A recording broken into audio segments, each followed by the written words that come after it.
all the members have joined us. Are we still waiting for anyone, Shumis? Who is not here? Oh, Member America is not here. But the time is already up, so he will have to join us as he comes in. I'm going to welcome everyone that has joined us, and also for the municipality in allowing us to engage with them here. But it will be comfortable if you can get the mayor. I just want to find out that with the connection, the visual plus the mic, is it going to work well? Okay, thank you very much. So it will be nice if the mayor can welcome us before we start so that we can feel free to engage for the whole day today. So welcome, Minister. I'm going to hand over to you.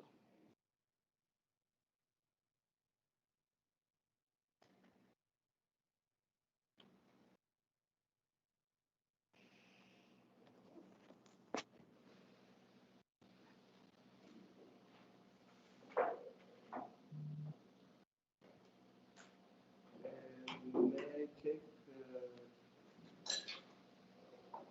this opportunity to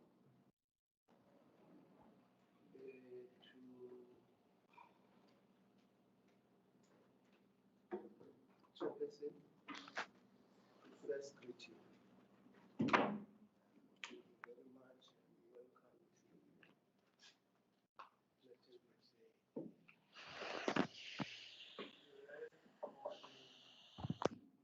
Parliamentary Committee members.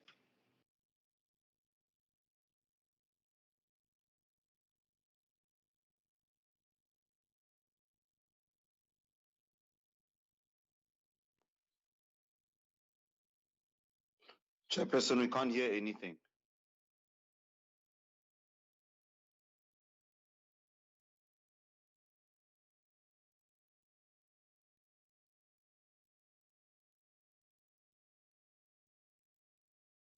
Also, visual, we are in a hybrid. We have to make sure that everyone that is part of this meeting can hear us. Can you hold this so that they can see you also and hear you, because you are visual.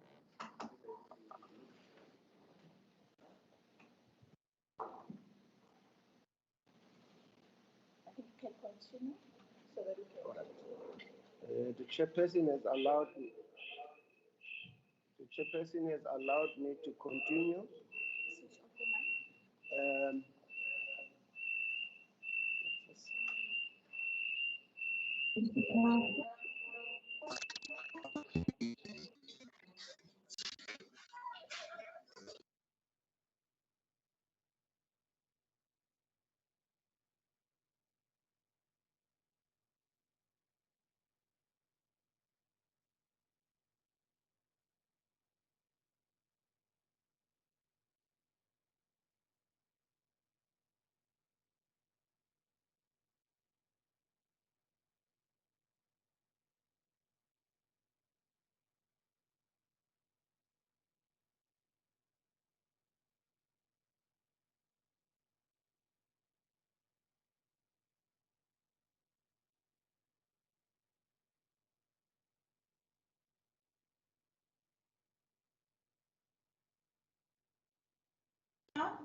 Let's say no here.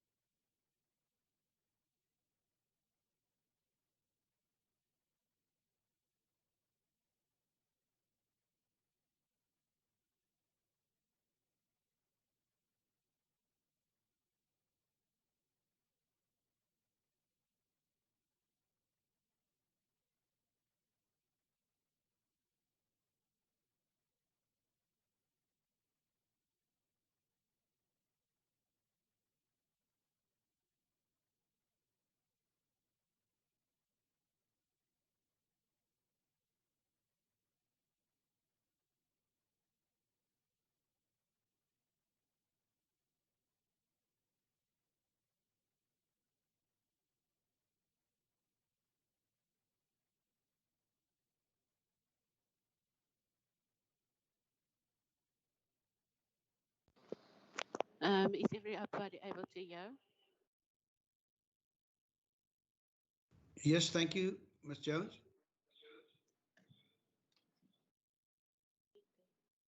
Thank you. So everybody can hear me now.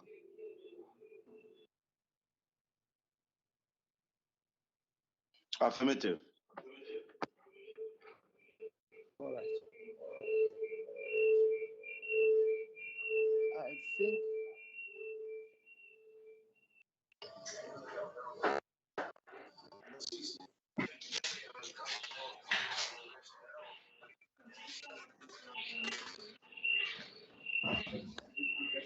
Okay, can we try computers, whether visual or in the chambers? Just mute so that we can get where is the echo coming from.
Councillor Nell, can you hear me?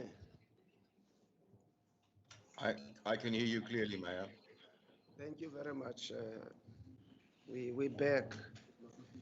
I was welcoming the members of the parliament. I also want to welcome the councillors of Bido municipalities.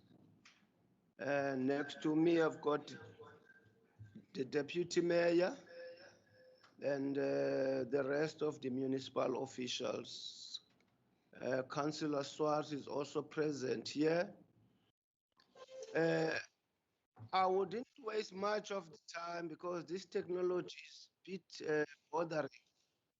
I will hand over to. Thank you very much.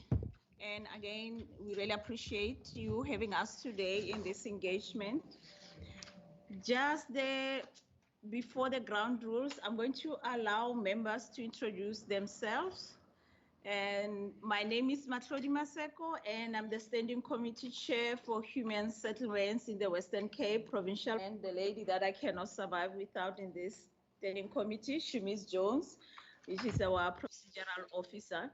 So we'll take it from the left as the members, they introduce themselves so that we can know each other. Then after, we will get the councillors that are around here with us and the representative from the Department of Human Settlement in the province. Over to you, Member Maran.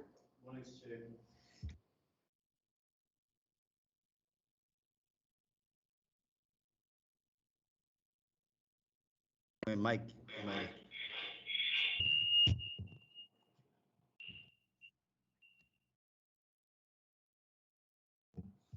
they hear me? Okay. Mornings, Chair. Mornings, Mayor. Mornings, everyone present. My name is Pat. My surname is Maran. I'm an alternate member of this committee. Thanks. Good morning, Chair. Brett Heron, member of the committee. Good morning, Chair. Good morning, everybody. My name is Derek America. I'm the member of the committee. Good morning, Chair. Danville Smith. I am alternate member of this committee. Thank you. Morning, Chair. We seem to have missed me here. My name is Dave Swart. I'm Ward 2 Councillor in Bitter Municipality.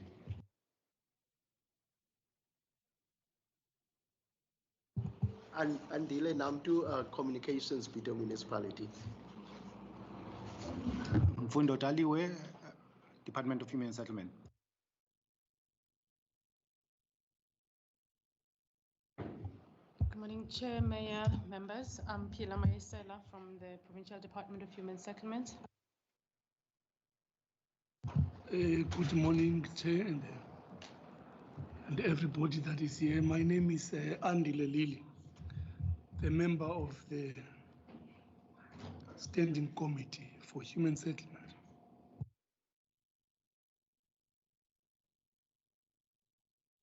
Morning, Chair. Morning, Mayor. Ntoma Reddy, Bito Municipality.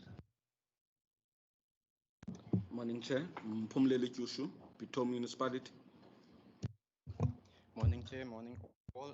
Fräulein Stierman, Bito Municipality PMU Unit. Good morning, everyone. Ms. Swampatla, Bito Municipality. Good morning, Tozamila Sompani, Bito Municipality Community Services. Thanks.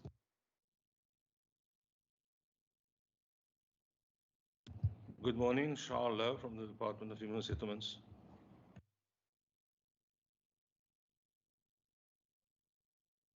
Good morning, my name is Akona from Bito Municipality.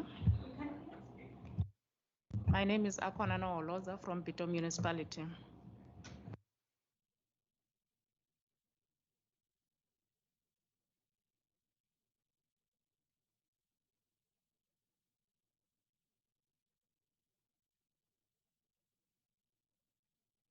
From the IT department. Morning, everybody. I'm Sanso Kapai, the Deputy Executive Mayor, Bito.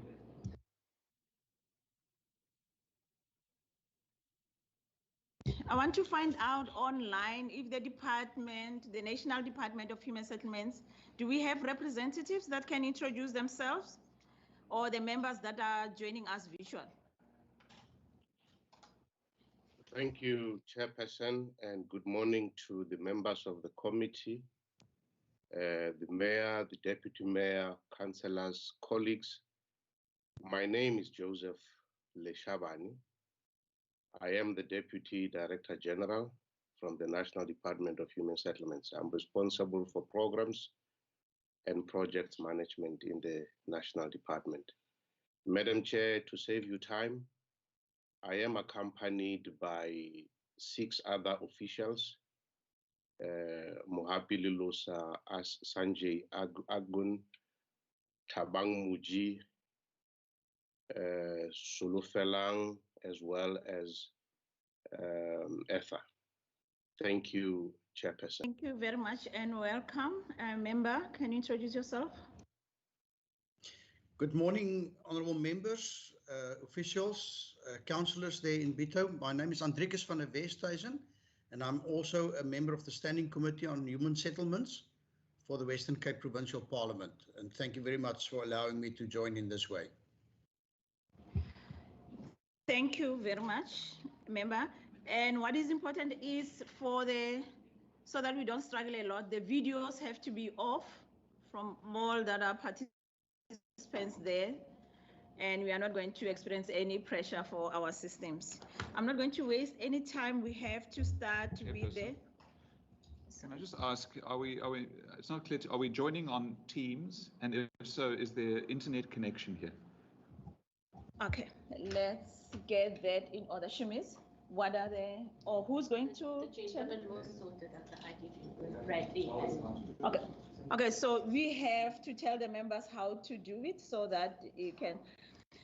So for us to cut using a lot of time, you can give the members the instructions what to do, and then they will connect at the same time. Then we'll be done within few minutes. Is it okay if we do it that way? Yes. Okay, all members, can we connect? Can we get the instructions also from the councillors that are here? Because I suspect we have to log in, all of us around here, for the ease of doing things. No, Chair, I think the reason why the Honorable Brett is asking, when I have to introduce myself, I have to do it through the mic and not through the speaker. Pardon? It's an IT thing.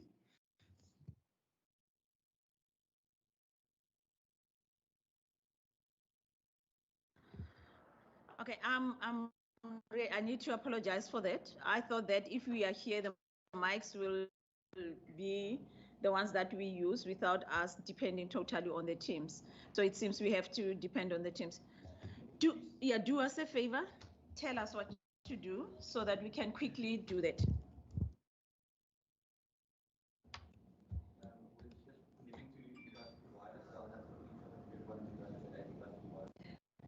I wish I could hear you. We'll come to each one of you guys to just add you guys to the wireless. So I'll just pop around everybody that has been. Okay, we'll do that. In the meantime, I think the first presentation is going to be from Bito Municipality. So whoever's going to do, I don't know who's going to do the presentation, and if he or she is connected, she can start. This is the one.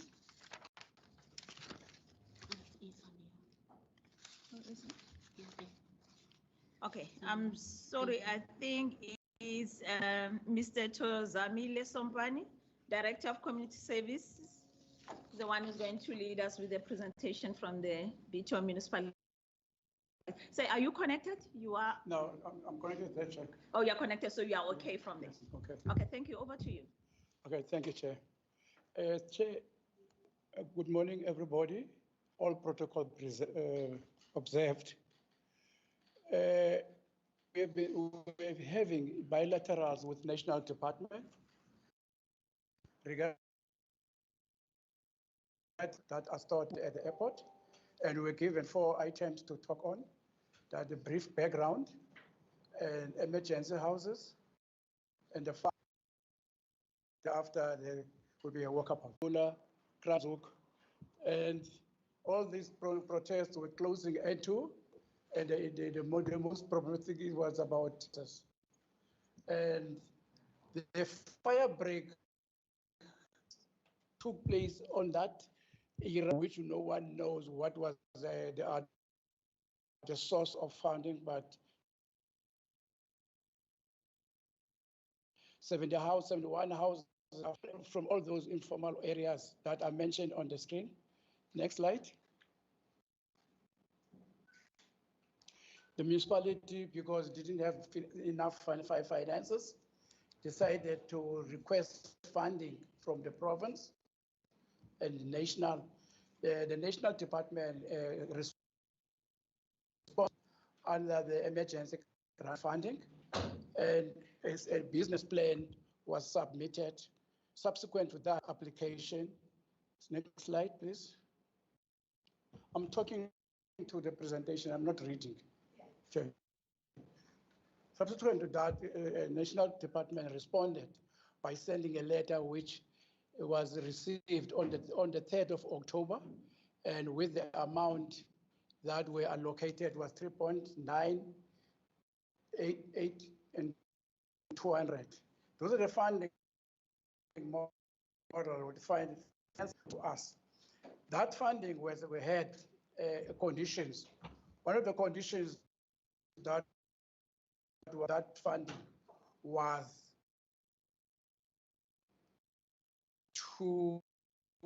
just 2 months. We received a letter confirming and we started implementing entering into procurement processes.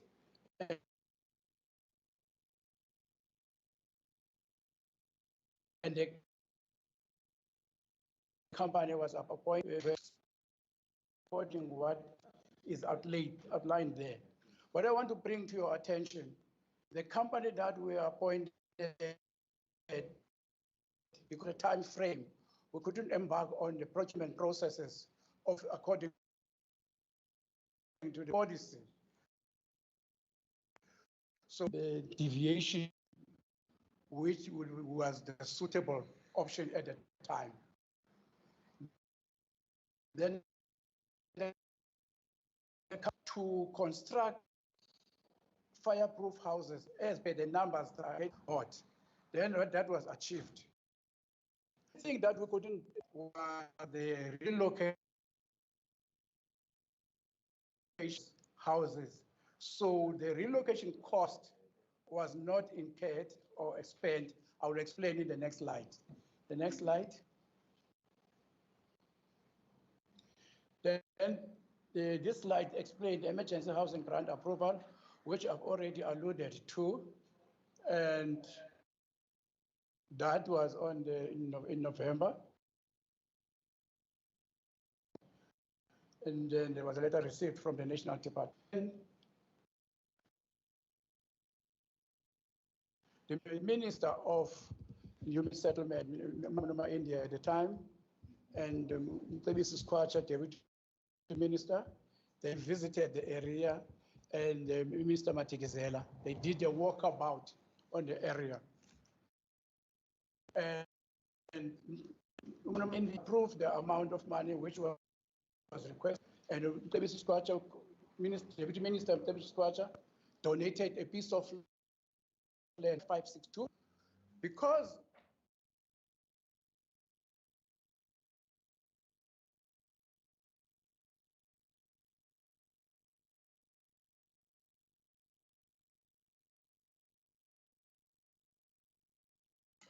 There is no sound at present.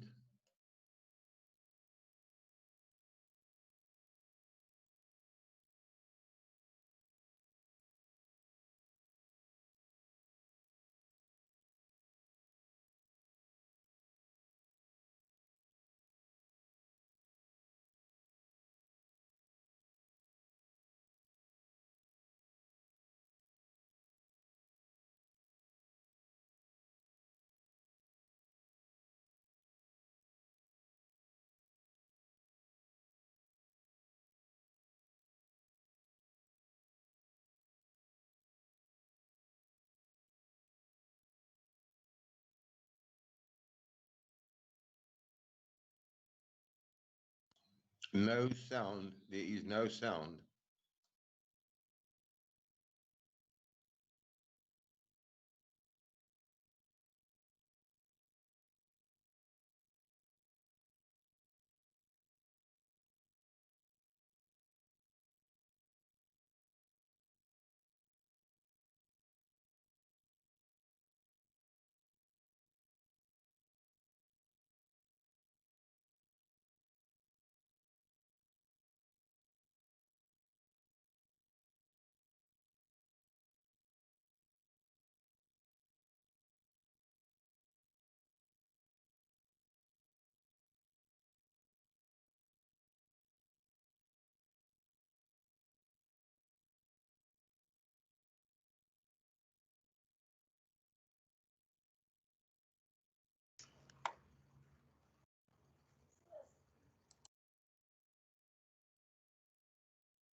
There is absolutely no sound, not receiving any sound. I believe the internet connection from Bito must have been dropped. Thank you for that. I did inform Ms. Jones of this, so hopefully they will work on it. I think the fact that the number of people have now joined that same internet connection may have overburdened it. Yeah, quite possibly the band has been overused.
And I do apologize. Our new norm comes with the ups and downs. We have to work with it until we fake it until we make it. Over to you, sir.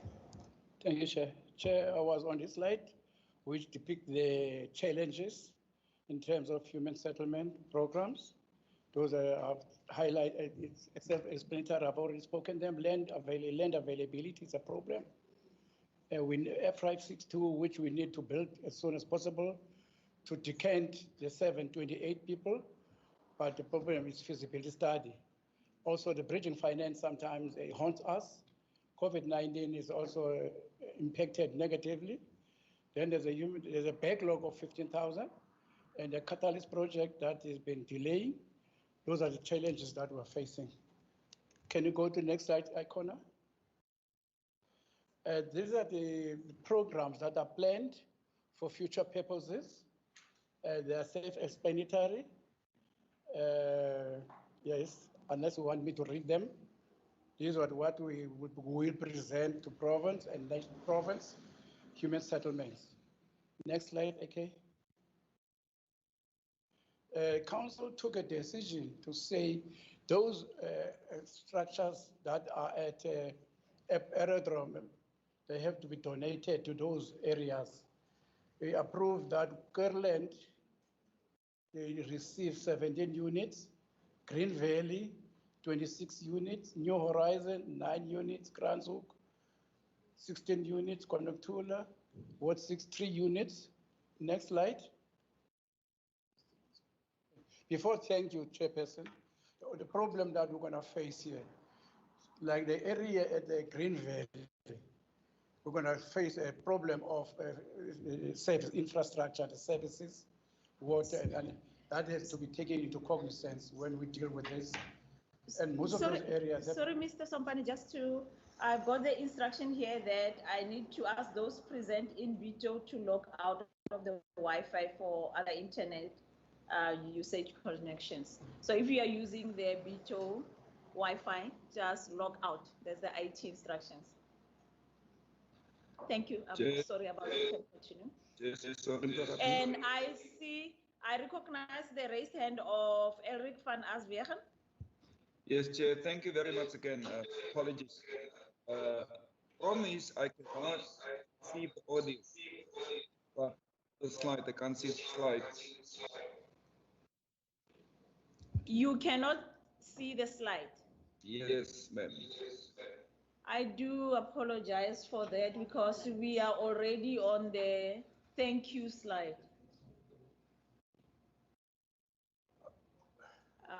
For how long were you not seeing the slides?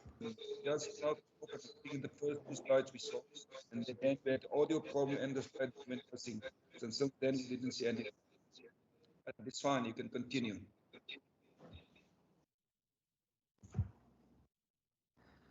Okay. So the IT is saying that if you could have logged in when we started, you wouldn't have been having the problems now because they picked up that those who were trying after everyone was allowed to log in are the ones that are having the problems now. On the files, on the Teams, can you access the files that are there, the documents that are there?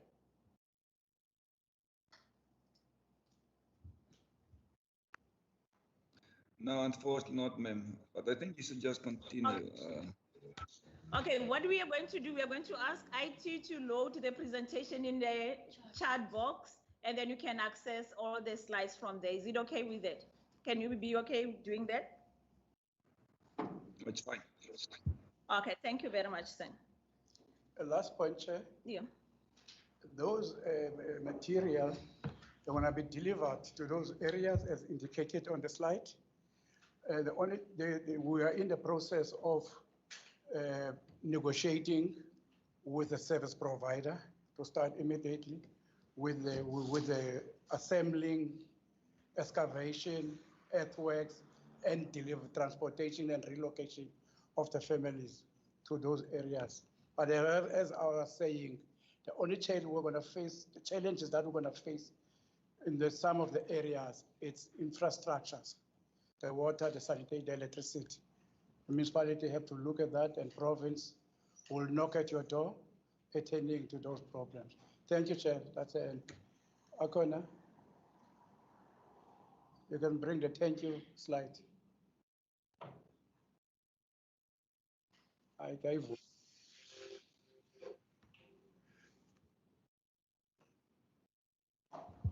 Okay, thank you very much.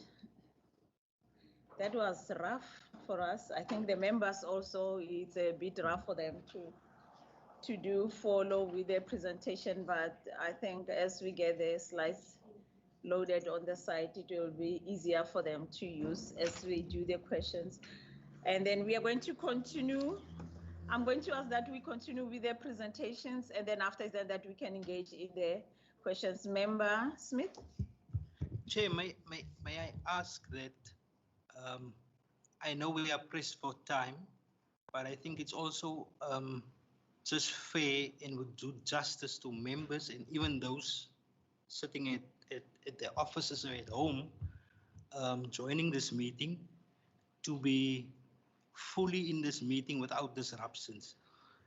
I understand the issue of time, but I think we all would agree that we allow IT, both this side and whoever is dealing with this connection thing, to fully sort this out and give them perhaps 15 or 10, 15 minutes, and just to give justification to the meeting, to the information, as well as the members and those from the departments present. I think it's a fair, reasonable request for us to consider, understanding that we are totally pressed with time. Thank you, Chair. That's my plea. Thank you very much, Member. I think we are going to have teething problems as we go on. It's the first time something like this has been done. So the IT also, they are trying to mitigate to make sure that they perfect it. It's not going to be a very beautiful picture for today, but I think next time when another standing committee tried to do this, they have been identified where is the loopholes for them to close up. So bear with us that we will have to go on. So even on the question times, if we get the questions that a person is trying to take us back where we started, we'll accept that because we do understand that we had the glitches as we were trying to do the presentations. And I tend to believe that each and everyone that is around here it will be acceptable to them to accommodate that. So we have to accommodate those also loopholes that are there to the IT try to perfect what they do best as we continue from our side with the meeting. Okay, thank you very much. So we are going to take the next presentation from the national. I don't know, Mr. Shangasa, who's going to do the presentation? Is it Mr. Lindile Pechuna? If it's the National Department Chairperson, I will do the presentation. Over to you, sir. I repeat, Chairperson, my name remains Joseph Leshabane. I will load the presentation.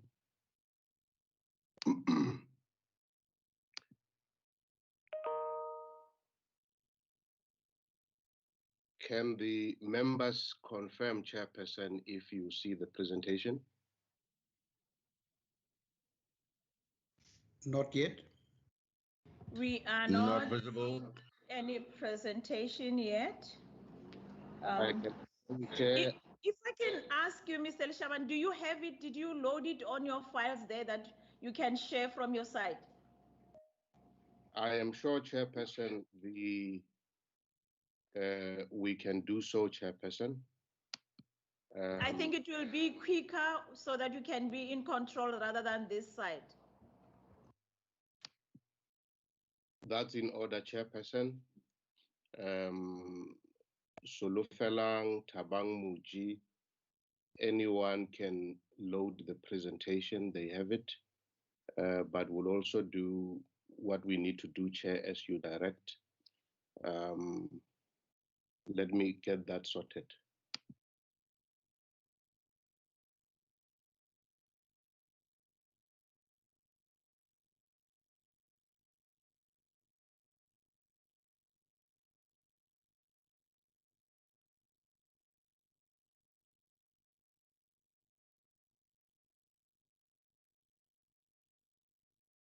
It seems it's sorted out this side, Mr. Elishabani. Let me allow the IT from this side to do it quickly. Can you do that?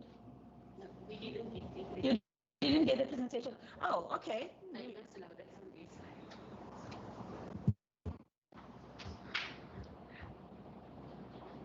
Are you ringing, Mr. Elishabani? Madam Chair, I am, okay, there we go. It's on the screen, Madam Oh, Chair. there we go. Thank you Thank very you. much. Thank you, Sulu Felang. If you can do slideshow. Thank you, Chairperson. I'll be brief on this. Let me, next slide, Sulu. Chair, what we'll do, we will assist the committee. Sorry, Sulu, you moved too fast, one back. We will assist the committee chair by clarifying what this emergency housing grant is and its purpose, the applicable norms and standards, as well as the case in respect of Bito municipality. I think the details you already have, and the related matters. I'm talking here in respect of how the municipality implemented and the challenges that they've reported and so forth. Next slide. Chairperson, the emergency housing grant is administered by the National Department, which transfers it. It's in terms of within DORA, it's a Schedule 7.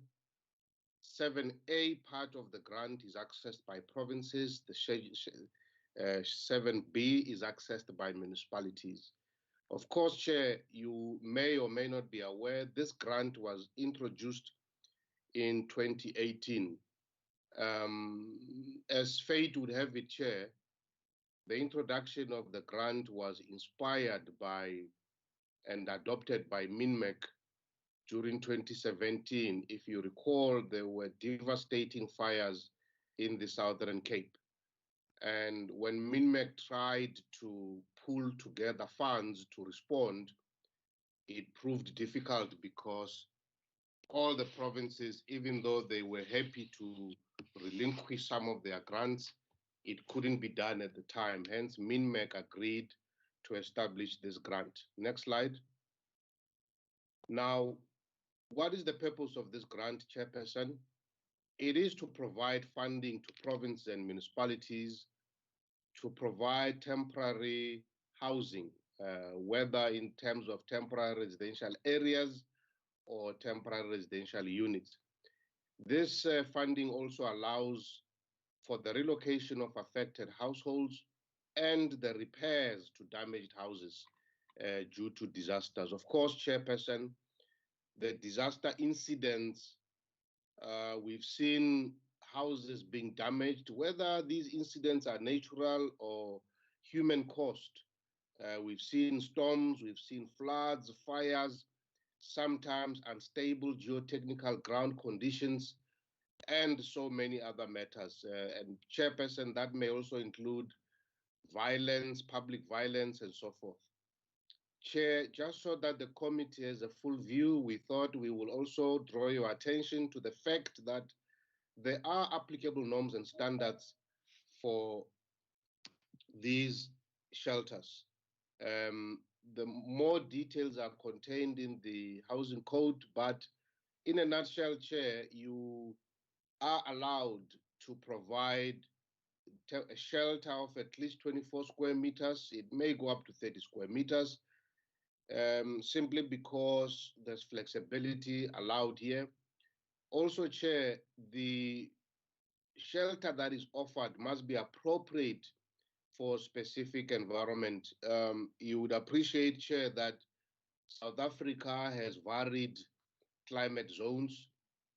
If you are in the northern Cape somewhere, it's very hot and dry. If you happen to be in KZN, in Kwadduguza, it's very humid. Similarly, you'll find different conditions in the Southern Cape. So hence the flexibility that's allowed. The technical specifications, Chairperson, are prescribed, and municipalities and provinces have discretion within those technical norms and standards. Chair, I want to confirm that the grant is offered to provinces, to municipalities on condition that those minimum norms and technical specifications are adhered to. The more details are contained in the housing code. Next slide. Chair, in the case of the municipality, I think the background has been given that given the fires in 2018, a number of households were affected. Their houses were damaged in informal settlements. I won't get Chair. Next slide. You will see the aftermath there and how families were exposed.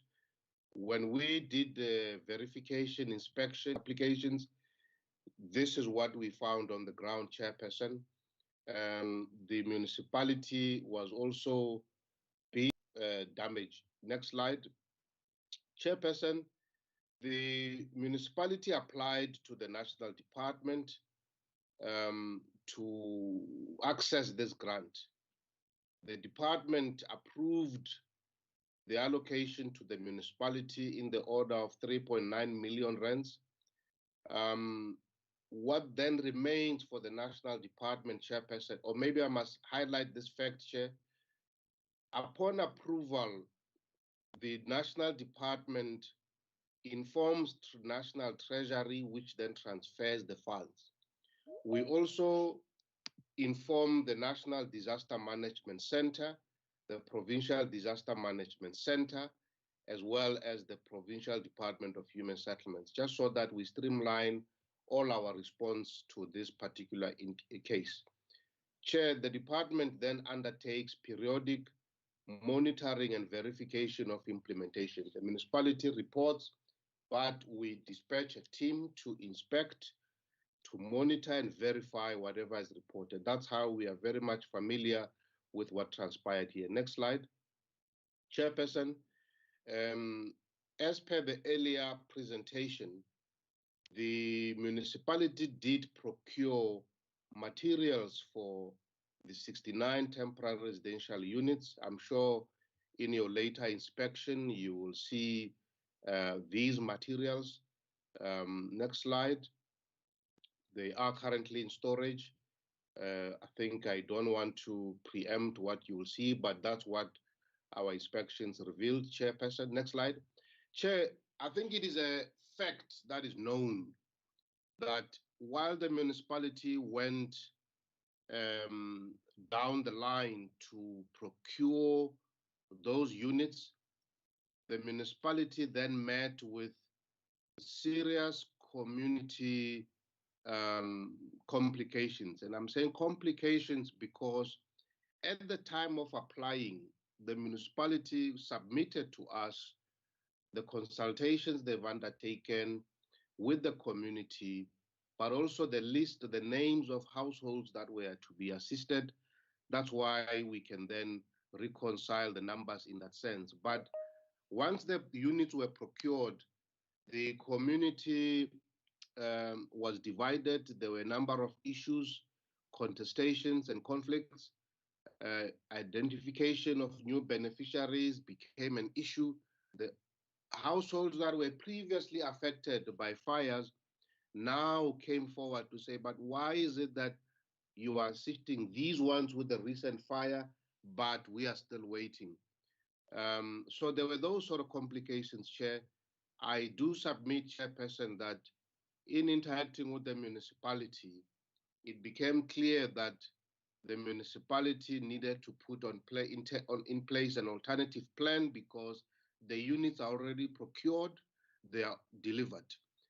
You would have heard earlier, Chairperson, that proposal, which we support, Chairperson, because the materials are there. If they are needy households, let them be assisted. Chair, I won't get into the details because the municipality has ably reported on what is entailed in that plan, which was endorsed by Council. Chairperson, I will end my presentation here. Next slide, Sulu. Indeed, the next slide, Chairperson, we were anticipating that the municipality's presentation would follow this, but it has already been delivered.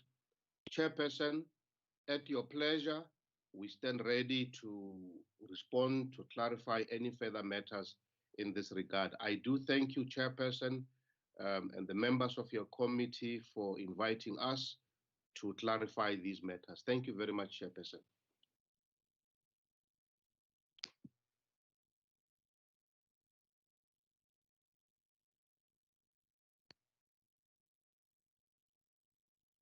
Could it be that we've lost the chairperson again? Member van der Westhuizen? It seems as if the connection to Bito is again down. I can confirm the connection seems to be down on my side as well.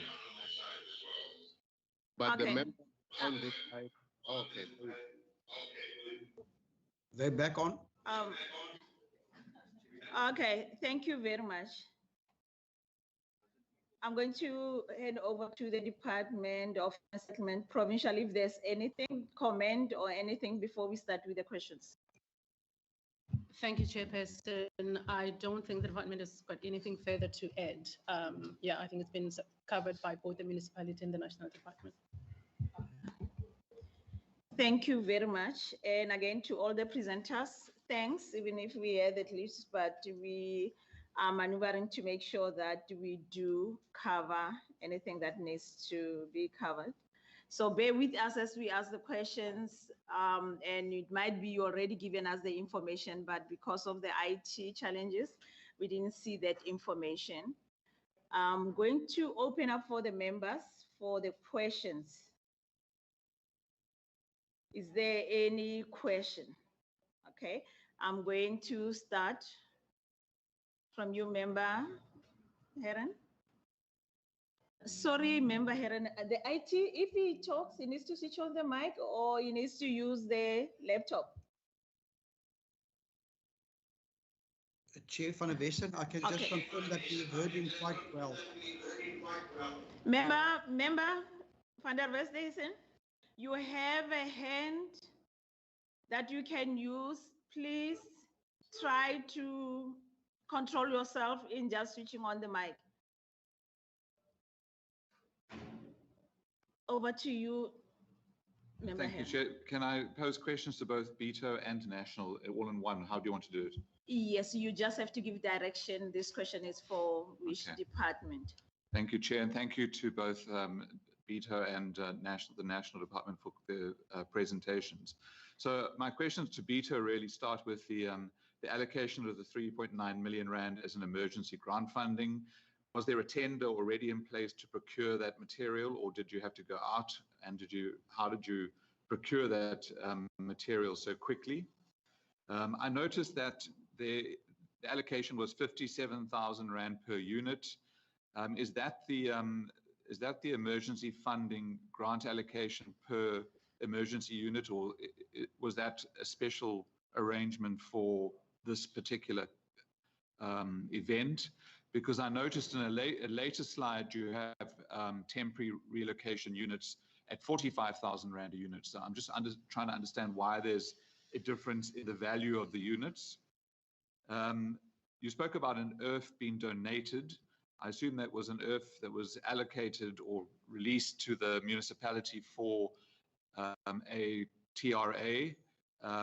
So how many relocations were intended to take place to that earth that was donated? The last question that I have for Bito is what has happened to the initial beneficiaries or families that were looking for that emergency accommodation? Because you're now reallocating the material to other families. So where are those families that were the initial beneficiaries? And then if I may ask the National Department, in terms of this emergency grant, which you say came in 2018, and I do remember that MINMEC, which I think actually took place here in Knysna, I think I attended it. Was that the first introduction of any situation or circumstance? And what is the current position with emergency funding? Is it allocated when there's an emergency, or is it allocated, as you indicated, as part of the DORA? Because we have in the city of Cape Town, the city advertised in the media through an advert that they could no longer provide emergency solutions because the funding had been cut. So can we try and understand what the situation is generally with the emergency funding, and why Cape Town is saying that they can no longer respond to incidents like fires, etc. Thank you, Chair. Thank you very much. Member America? Yes, thank you, Chair. My question is, and I don't really fully understand the current status of the project, and I want to latch on to what Honourable Heron was saying, is that what is the status of those families that were initially identified to be the beneficiaries of the project? Where are they now, and have any meaningful engagement taken place with those families? And I understand also is that the initial objection was big, and that fewer families will benefit. What is the status around that? Because I didn't get a clear indication of exactly where we are now with those initial families that were earmarked for families that were the victims also of recurring fires that occurred in their environment. Have alternate land been sort of identified to relocate them? I just want to get a sense of where we are now with those initial beneficiaries, and whether they have been their needs have been considered in. Thank you, Chair. Thank you very much. Member Lily?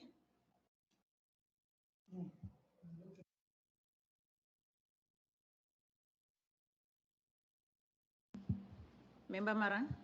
Thanks, Chairperson. Let me start off where the Honourable America stopped, because we know that there was these fires in Naisna, but we also know there was this specific area where 40-something sects burned down, and I think this conversation is about that particular issue. And Deputy Minister Squats, I remember, was, and he's still the Deputy Minister of Rural Development and Land Reform, basically. And there was this piece of land that belongs to rural development. And I think part of the discussions that took place at that particular time was saying, look, this space is not enough to build these structures for the family that's been affected. Here's land that belongs to the Department of Rural Development. Can we get it? Now we know the talks between municipality and the national department, and maybe how long it took for those particular land to be actually in the hands of the municipality. And I think at some stage, when the presenter said that the size of the houses, and where there were normally 3 sects on the plot, 1 house will be built, and families were not happy. At some stage, it was saying, took us all to those pieces of land, the new ones. But the argument was that those pieces of land is not serviced yet, and therefore we can't take those particular families to those pieces of land. All right? But my understanding, the structures were built and what happened to those structures. But also I like to understand basically the piece of land that's been handed over by the Department of Rural Development. Is it actually handed over? Is it in the hands of the municipality? And could they make work of it? Basically to put the EIAs, the infrastructure and all of those to make sure all the initial affected were, but also on the other piece of land that's been handed over by the Department of Rural Development. We like to understand. We also understand the grant that we have received, it's conditional, but we also would like to understand from the municipality side, because it's within your municipality, what have you done? Have you also allocated money's budget to make sure that you deliver to the promise the promises that's been made to those people? Thanks. Thank you very much. I think from my side, it will be a question to the national department because I tend to believe that if you are going to allocate the grant for emergency, it's not a norm of doing things. Now, what was the attachment to a piece of land that could have been used for the municipality to extend those structures in the why they didn't do the abnormality of making sure the transfer happens quicker for the municipality to be able to use that material? Did they get a request from the municipality for that the same time or not? And if they did get it, what are the stumbling blocks for them to be able to release the piece of land to this municipality? Because it's not only this municipality, it's one of those things that we get as we go to different municipalities, that transferring a land parcel from the national department to the municipalities takes longer than the municipalities can anticipate. And sometimes it kills the project, and the municipality, because they are on the ground, are the ones that end up being blamed. So if I can understand that, under emergencies, what does the national department, how do they, within the intergovernmental relations, how do they handle issues like that? That will be the last question for now, before I take the second round. I don't know, the municipality is going to be the first one, and after we'll hand over to the national, and if maybe the provincial want to chip in, we will do that. Bergmeester? Thank you very much, Chairperson, and thank you very much for the questions as well. I think, Chairperson, your presence here will help us a lot. Remember, this matter was an unplanned incident. I don't want these fires to be confused with those nice Plettenberg Bay big fires. These fires that we are talking about, it's fires that are happening in the informal area of Ezakwini. They call the pigsty there in Cracks. That area was burning for the third time. The first time there were about 15 shacks that were burnt. The second time it was about 30 something. And then this was the biggest in that area. It was during the time of the unrest. As a result, many people started to say maybe there is a third force here. Whilst we were busy with those ones that burnt in Cracks, the area in Kolweni also got burnt, shacks there. The old shacks in Kolweni as well, they were not burning for the first time. That area was burning for the second time at that time. It has now, whilst this material was provided already, it burned for the third time again. The municipality has got a policy to assist the people in the informal areas if their shacks or houses have been burnt down. We do budget for that. What happened during that year, because there were so many fires, the big fires and all of that, there was still a backlog from the winds that was there. So the budget of the municipality was slightly depleted, the budget that we use to purchase the material when there's disasters or fires. So the ministers came at a very good time. They said, municipality, if you are confronted with budget, we can see this damage is too much. There is a funding that can help the municipality in the form of emergency fund. We said we will gladly welcome that. I think we applied, we submitted our application around May. But I think the approval was around October. So we had now to make arrangement of people to go and occupy their properties between the period of when the shacks were burned and the period when the emergency grant was approved. That happened. The only thing that I want to highlight on the matter is the issue of public participation. You know, as municipalities, public participation is very important for us. Even if you want to do something small, even if it's good for your communities of beneficiary, if you did not do public participation, there will be those that object to it. Unfortunately, this funding came at a very I don't know how to put it, a volatile time in the history of the town, where we were confronted with rioters from all the community. The N2 was closed from Cracks to Hagever, almost 18 kilometers. All the townships were closed.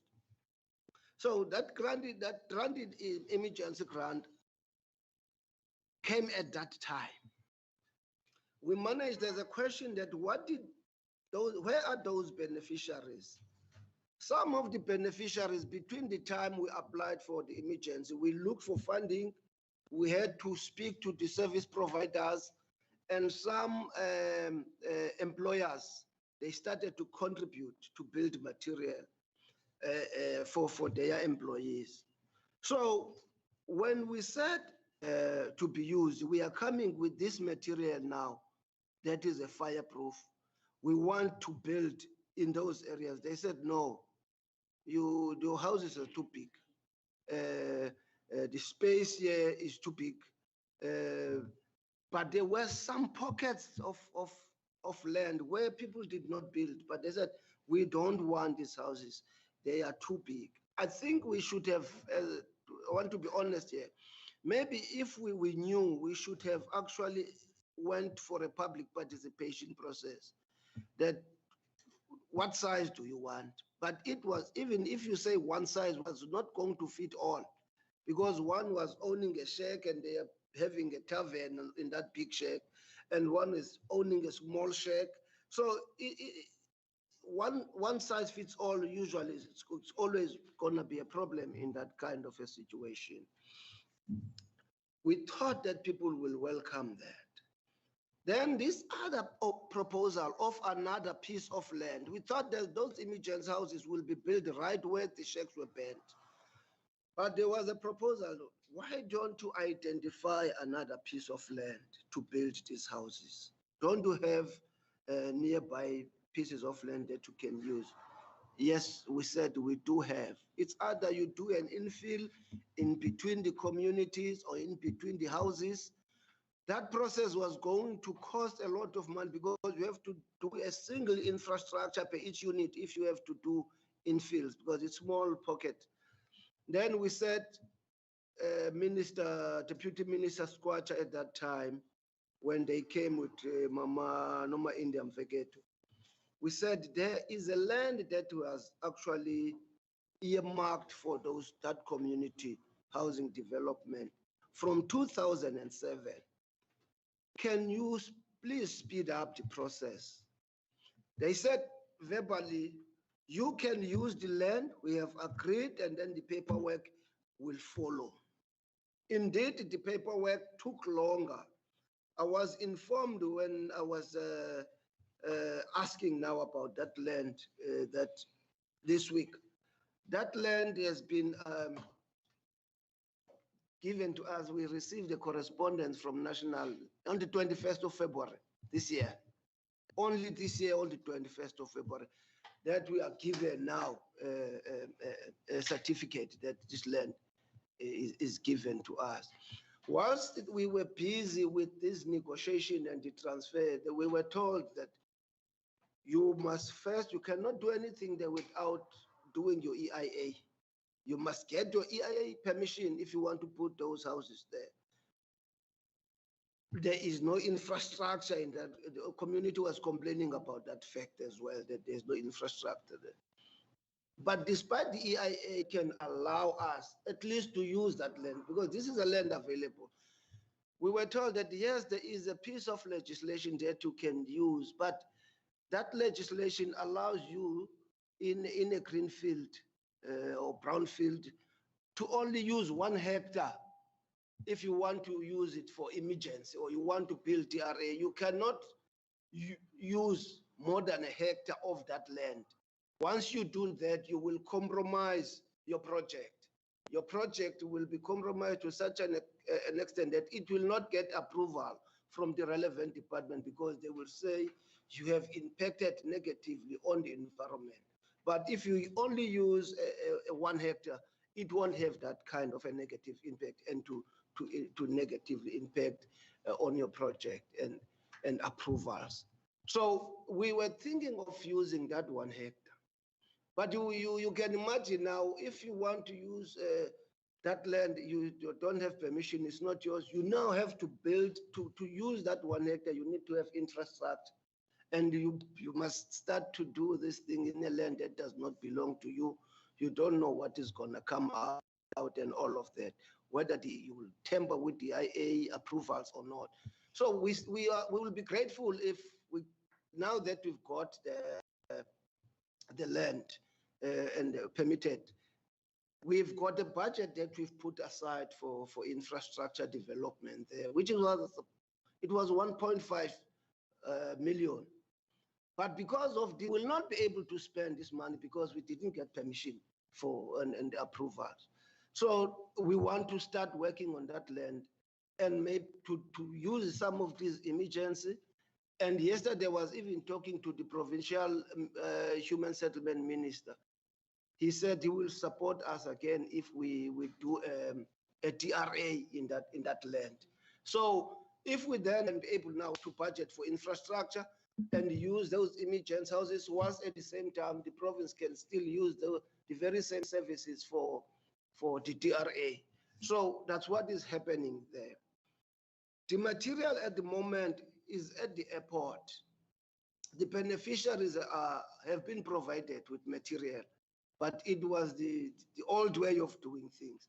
We thought that they will get a nice, decent kind of a house with this emergency granting, because those that we provide as a municipality are not even near to this material that is at the airport. The truth of the matter, some of this material, when they were there as show houses, we started to build, I think it was 5, 7, and in all the communities. Some of them were axed by the community. Rather than allowing people to axe this beautiful material, let's rather take this material into a safer place. We stored them in Kwanoktula first. Kwanoktula has been given houses. There's no housing problem. But that day, when they saw that material, a group went there, they said they don't want that material there. That material is going to deny them houses. And they started also to axe the material. And we said, this is too much damage. Let's take this material away from the communities in a place where it is safe, so that whenever there is enough piece of land to use it, we will use it. But if there are those councillors who believe that maybe during councillors will do their own public participation and see the need, then we said, councillor, if in your community they allow this material to be used and certain families need them, you can indicate to us how many families need that. That's why you saw the council resolution, because we wanted also to use it. The municipality, I believe, has availed funding, because I don't think that funding was enough. We applied for 4 million and some 4.3 million, but we were given 3.9. I think the municipality also contributed a certain amount of money towards the emergency houses. I will not be able to talk on the supply chain issues. Officials will have to talk on that. On the price of the per unit, I wouldn't know, and I think the official will talk on that. Yeah, I think the objection to sizes, I've addressed it. Indeed, people objected to those sizes. But hence I'm saying we did not do public participation to check what size would all the communities require, because it was such a critical time in the history of the town, and it was also during the time of disasters. I think a CFO and HOD, you can assist me on this administrative part and add where possible if the leadership here is not happy with me. Is there anything that you want to add? Say. Thank you, Madam Chair. I just want to explain just briefly on the issue of the deviation as a question that was raised. It is on record, Madam Chair, that the whole entire process of supply chain occurred almost on or about the festive period.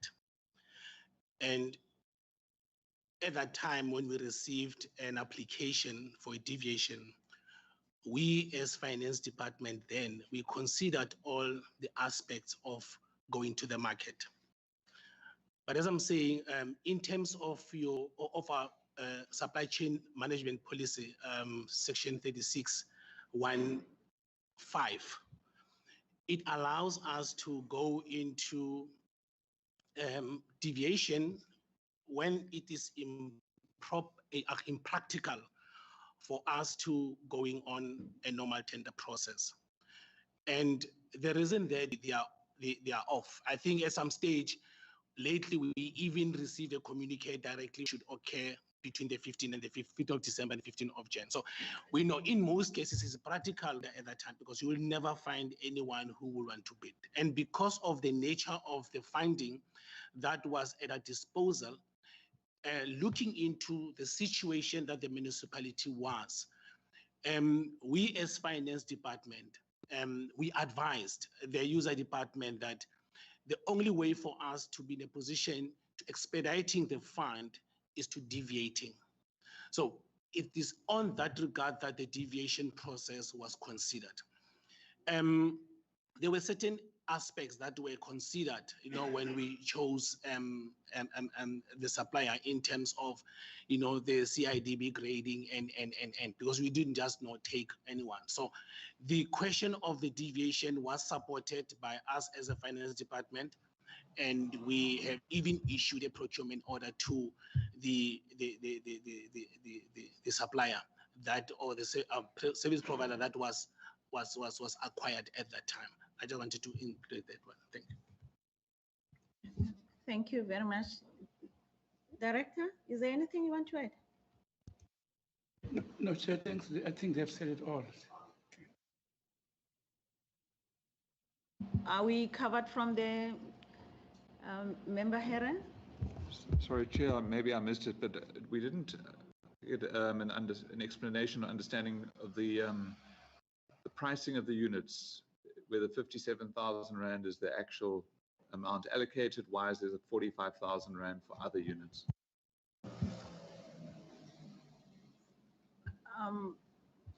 You can go on, Fran. You want to respond to that?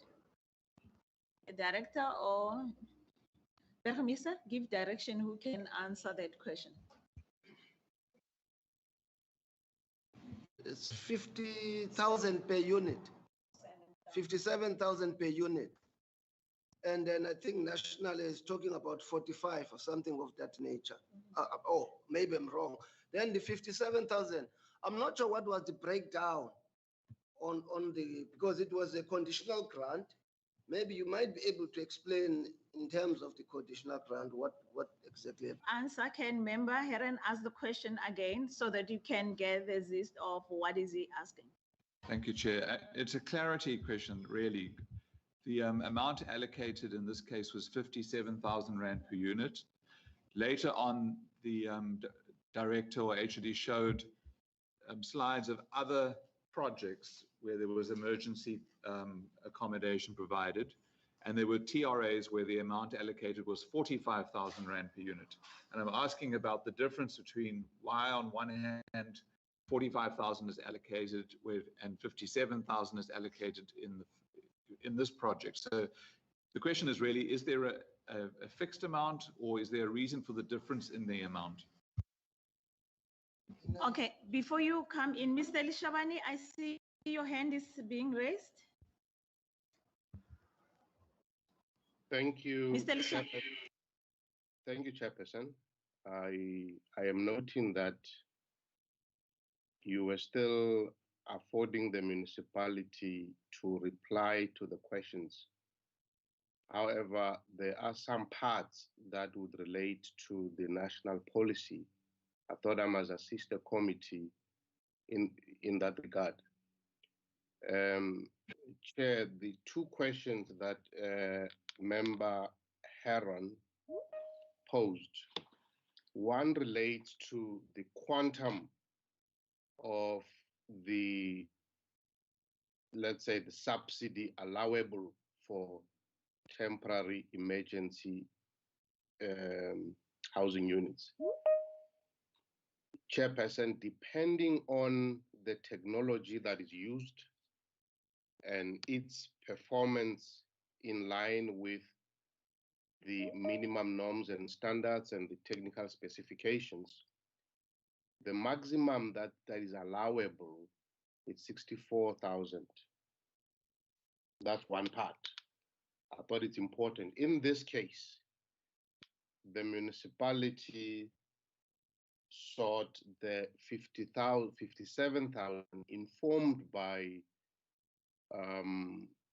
what they would be intending to procure, which is better than the wooden units, which I think that's what would have been used previously. That's on the one hand. Secondly, so we approved the 57,000 as sought by the municipality. Secondly, Chairperson, and I know that's a general question, members would appreciate that all along within the national subsidy policy, there is the emergency housing assistance program that is administered or available to all provinces. And that deals with a wide range of issues that are emergency housing related.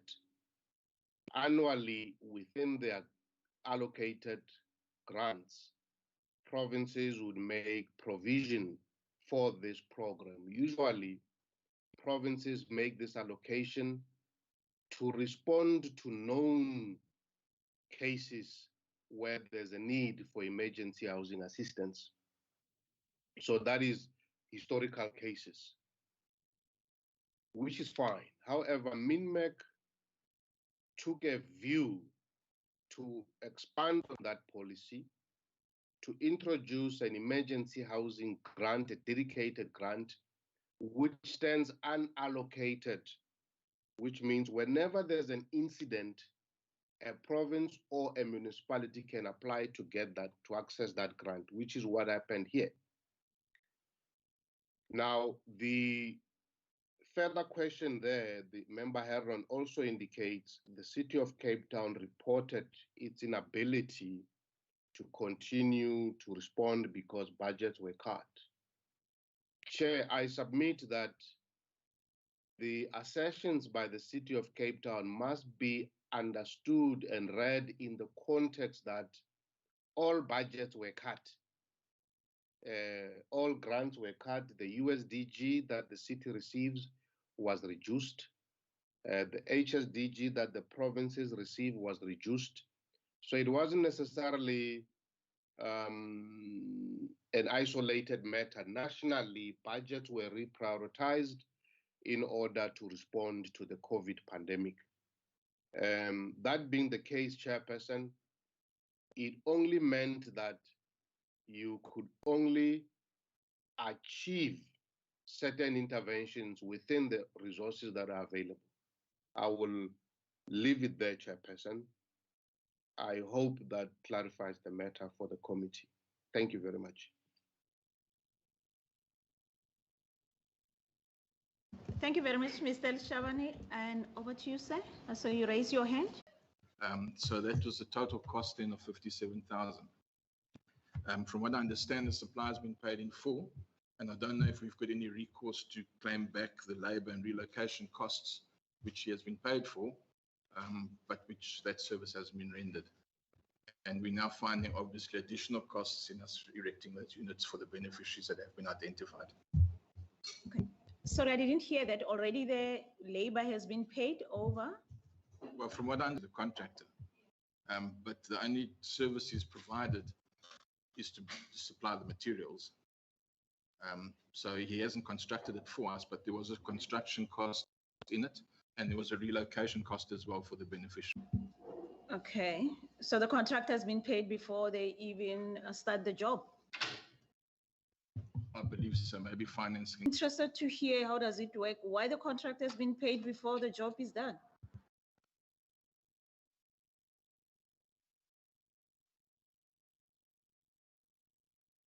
Can the finance department here say what happened for that to happen?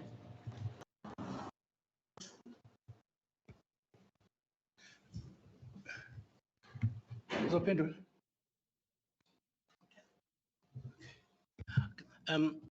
The total amount of the material was paid. And when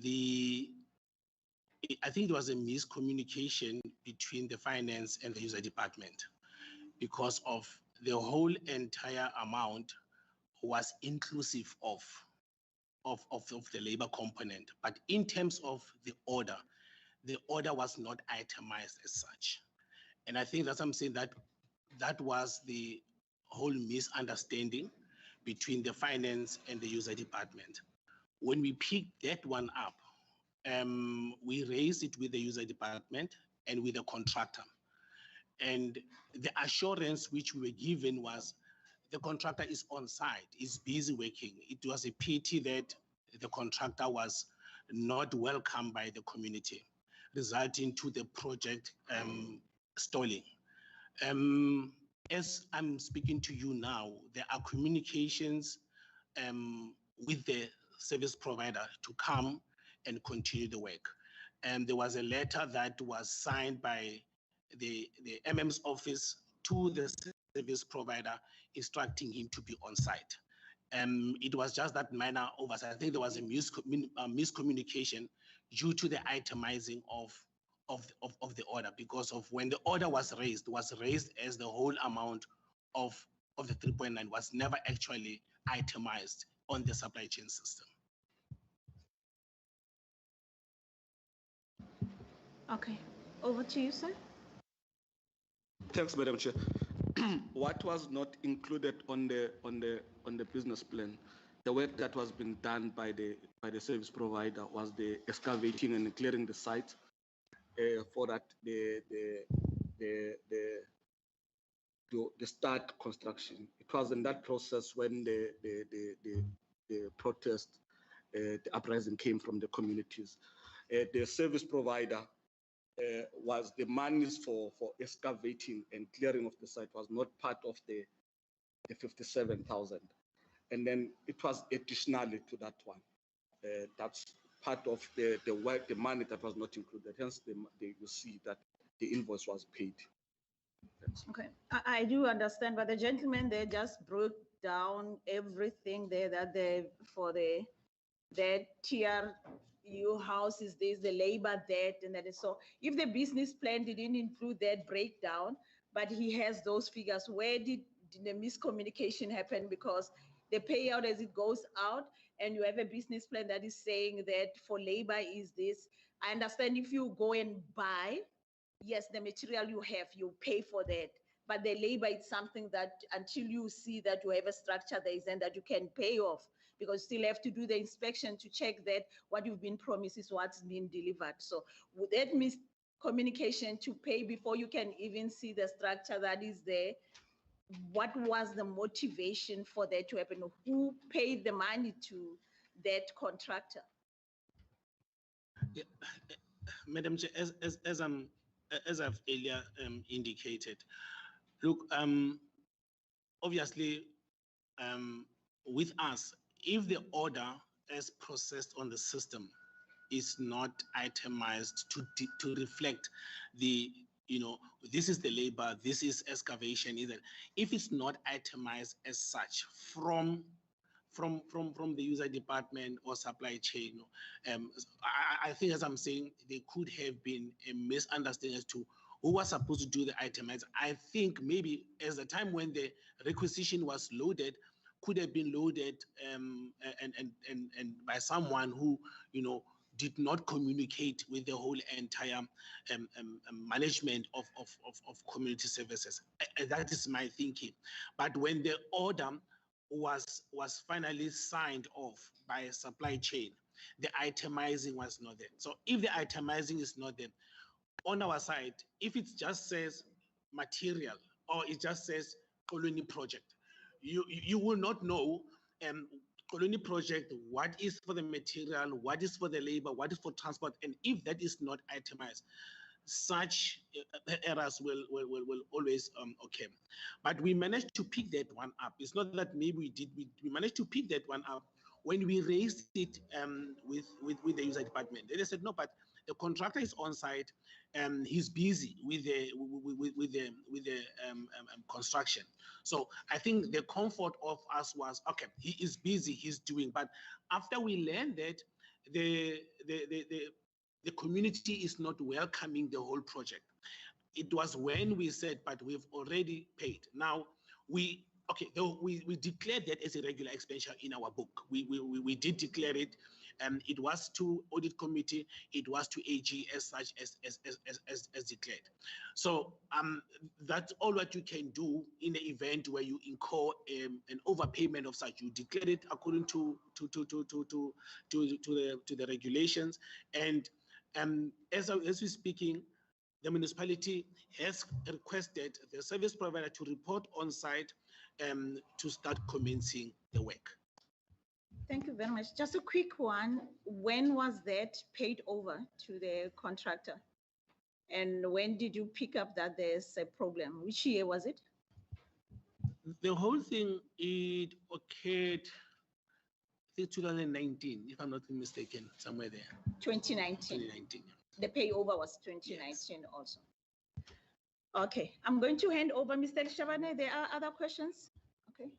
Before you come in, Mr. Shabane, let me hand over to the Burgemeester. Thank you.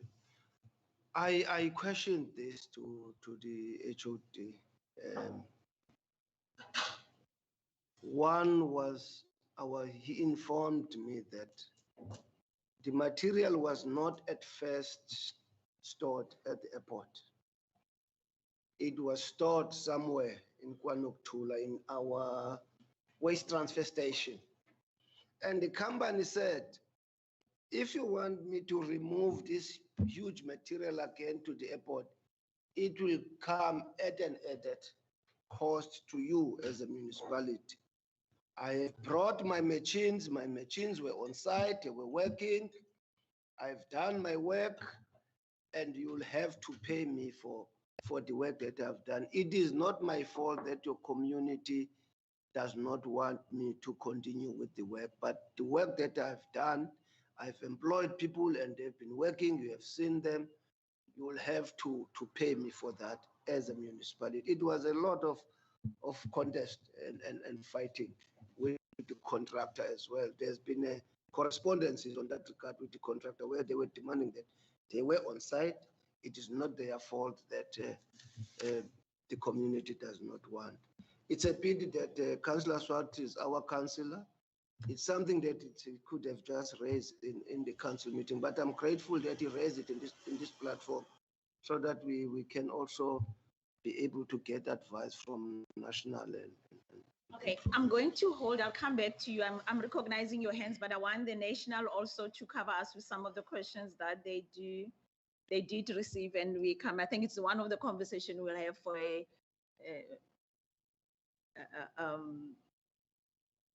okay, we'll just continue with the questions. Are you still with us? Can you respond to the questions that are directed to the National Department of Human Settlements? Madam Chair, Chair, the question that relates to us, I think it's the one question that I thought was answered earlier about the land that was donated. And I recognize, Chairperson, that from your question, the Chairperson is concerned about the length of time it took for the land to actually finally be availed to the municipality, the paperwork and all of that. Madam Chair, under the circumstances that are emergency here.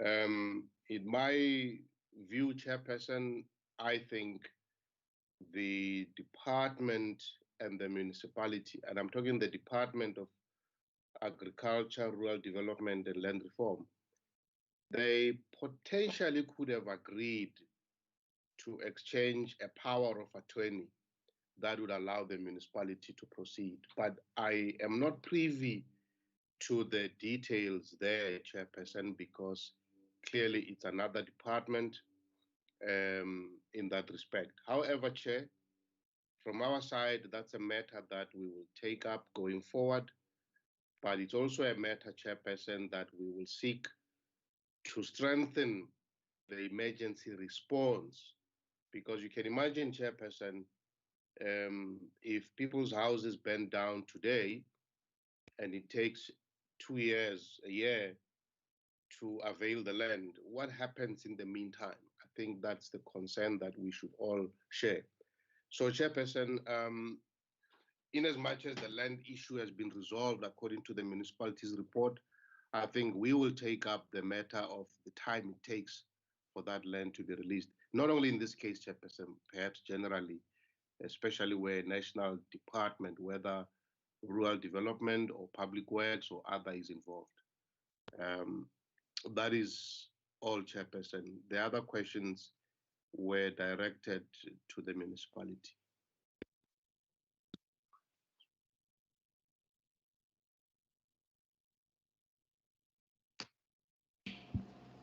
Thank you very much, Mr. Shaban, even though I think when you were at the end there, we couldn't hear a thing that you were saying. Can you repeat what were you saying? The last two sentences. Okay, can you hear me now, Chair? Yes, sir. Thank you.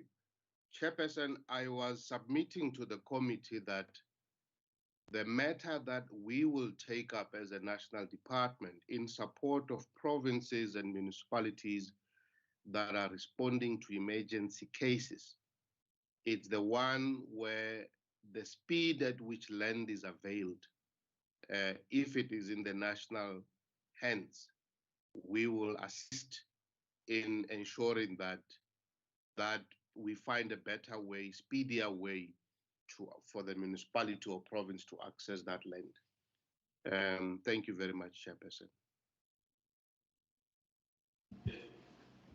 Thank you very much. Mr. Shaban, just a last one from me. And I know on your presentation, you said you were doing the monitoring and verification of the implementation.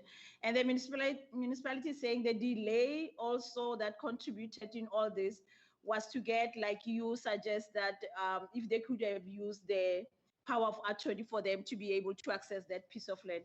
Why that was not the solution to the municipality to tell them that, okay, let's get you the power of attorney for you to access that piece of land so that you can continue with the project? Chairperson, the matter of that alternative land, remember there were several options that were available to the municipality in the context that the community was also apprehensive to some of the proposals that the council was making. That said, Chairperson, the transaction between the municipality and the national was outside of our domain. In fact, we only became aware thereof much later. Even then, there was already a stalling because of the community dynamics. So it's a matter that, like I say, retrospect, Chairperson, the question of the power of attorney is the wisdom in hindsight. Okay, your connection is very... Good morning. Okay, morning, over to you. Thank you. Madam Speaker, I would like to comment on the fact that I think that, because I'm the ward councillor actually of Ward 1, it was one of the areas that were affected and one of the areas that some of the beneficiaries were identified. Now, the issue of 562 needs to be separated from the issue of emergency housing. 562 has indeed been earmarked as the piece of land where future development will take place. However, at that stage, there was even no planning that was happening in 562. And also, Madam Chair, If you look at the beneficiaries, they are currently they are residing within Zawa Zawa, which is an informal settlement within Curlet Village that has got about close to 500 people staying there. So if you take a certain section of that community and you want to separate them now by going and relocating them on a vacant piece of land where there is no services available, there is no any water connection, sewage connection, or anything for this community, then obviously that's where the problem started. If the plans were to locate the beneficiaries within the community that they are already residing, I think that would have simplified matters. So that's actually what has delayed the whole thing. And also, like the mayor has alluded to, by the time the emergency units reach us, some of the beneficiaries already received emergency kits from the municipality, which means they were already helped. So there was a whole confusion between moving them onto 562 and actually where they are currently residing, obviously relocating them there. Thank you. Thank you very much. I'm going to hand over to you, sir. Chair, I just wanted to clarify about the confusion caused by the definition of what is at the airport. At the airport, it's fully fledged houses, structure. You'll get, fortunately you come from Cape Town, you know how people build houses at Khayelitsha. You get 4 structures, size, a roof and a ceiling, which only needs to be assembled. That's a proper house, but it's been dismantled for storage purposes. So work has been done. So when we deliver them to the suitable land, we will assemble them because they are readily available. I just want to clarify, for somebody would think, you're going to see pins, wood, and zincs. No, you're going to see sites of houses. Structure. Thanks, Chair. Thank you very much for that clarity. We noted that. Madam Chair, I just wanted, because of, I think the meeting thinks that there was a 3.9, which was for the grant, and the whole money was paid, and not understanding what portion was for the relocation and labor. It was only an amount of 1,000 rands out of the whole big chunk of the material. So if you look into the materiality part of it, the material has been delivered. I just wanted to emphasize on the labor component in the whole funding or expenditure, that it was not that material. Hence, we registered it as irregular. We with understanding that it is something that the service provider will be working on. Thank you. I think the members, they do understand that the most important thing to us, and if I can talk on behalf of the members, they can correct me if I'm wrong, is we have the families that had to benefit from the emergency grant, and they did not because of the community dynamics and. But there are some families that would have been acceptable to them. And you have the municipality that it couldn't happen that if Matlodi doesn't want it, but Brett wants, procedure that you normally use was not the same here because of you paid for some structure we know have to be assembled, but the question of why do you pay me before I can sweep your room and you are paying me for sweeping your room? It's another thing that we are trying to find out what happened that you missed that part, because it might be 300 and something. That 300 and something of the labor, when you divide by 57,000 of the houses that you bought, it's families that are going to have that structure. So it's just not the issue of we are saying the whole amount. We are saying the end user, did they receive what was accepted? It didn't happen, and where are we getting it short? Remember, when we are here, we are not here to say you are wrong and try to do the policing. We are saying where is our systems not working for the communities to receive what they expect from us as the government. And I'm saying us because it's all of us that have to make sure that at the end we give what we promise to give within our communities. Okay, thank you very much. Members, do you still have any other questions? A follow-up, Member Brett and Member Maran? Thanks, Jim. The minor follow-up questions, if I may start with the Mr. Shabani in National Human Settlements. To go back to the emergency funding grant and the grant funding cuts, I mean, we do understand that there were cuts across government everywhere. But an emergency situation is again one of those situations I don't think we have a choice. It's like we don't have a choice but to fund the response to COVID-19. It cannot be that we're going to say to a community, we've run out of money, we can't help you. I mean, at the moment, there are fires raging in the Western Cape. It is the fire season. So I want to understand what you mean exactly when you say you can only achieve within the resources that are available. Are we going to go to a community that is impacted by an emergency situation and say to them, you're on your own, there's no money available? Or are we going to move money? Because this is about making choices as far as I'm concerned. So I'd like to get some clarity that actually at the end of the day, no community that is devastated by some emergency situation will be unassisted.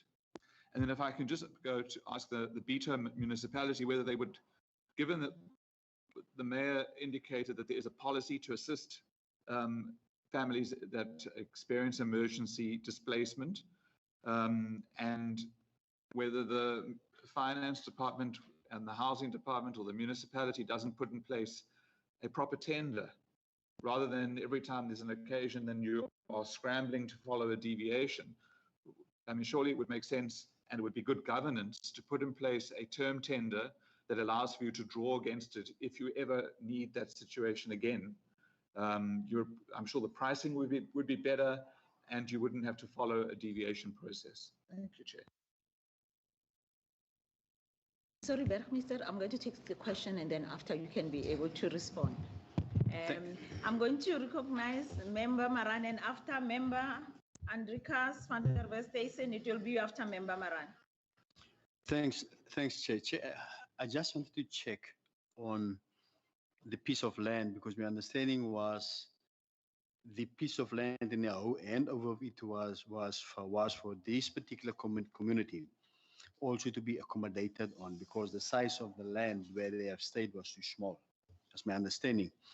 Now, when I've listened to the mayor, and I would like to understand the size of this particular land that you've received from the Department of Rural Development, is now saying that when you apply for EIA and the rezoning of that piece of land to the Department of Environmental Affairs, Development and Planning, they were saying only 1 hectare. Only 1 hectare.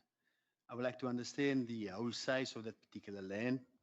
Because if you look, for instance, and it's an issue that we have spoken about recently, and we raised it with MEC Berdial, saying that we have to reserve prime agricultural land. But if you look, and especially within the Cape Winelands area, you will see these housing developments and the estates and the size, and especially agricultural land, and the size of it that's been approved is way beyond 1 hectare, way beyond 1 hectare. So we would like to understand, and we will also raise this within our committee meeting. Why are you present to only 1 hectare if you want to get this thing pushed through? So I would like to understand the size of this particular land. Thank you very much. Member van der Westhuizen. Yes, thank you, Chairperson. I've got 2 questions. From my experience, in many cases where informal areas are devastated by fire, that the best the people can hope for is what is generally known as a fire kit, which often consists just of a few pieces of corrugated iron, poles, etc. How do you qualify for a 36 square meter structure, which seems to be a fully fledged house, albeit of different construction material. What are the criteria that are used to allocate various forms of support to local governments? And the second one is just from both the national department and the municipality, if they could just tell us what lessons have they learned, or did they learn any lessons, or would they do anything differently in future should similar circumstances occur? Thank you. Thank you very much. I think it's the last from the members.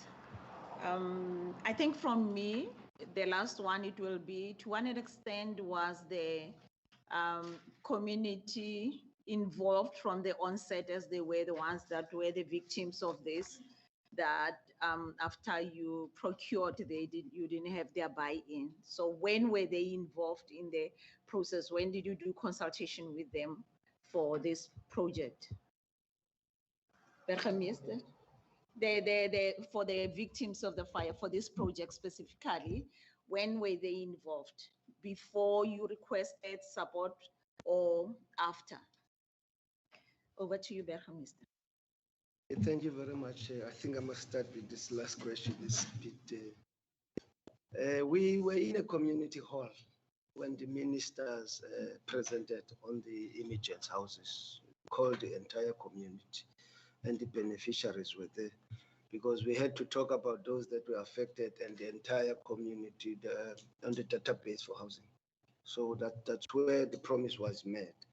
The only thing that I think we did not anticipate was the resistance from the community, that I still, if I'm staying in a 2-meter shack, I still want to be in that 2-meter shack. Our policy is saying 3 meters. We provide the material for 3 meters.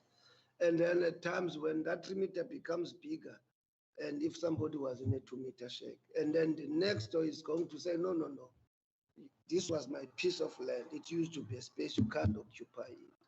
So it's quite, I wanted them to zoom in with the map. It's a pity they did not do that.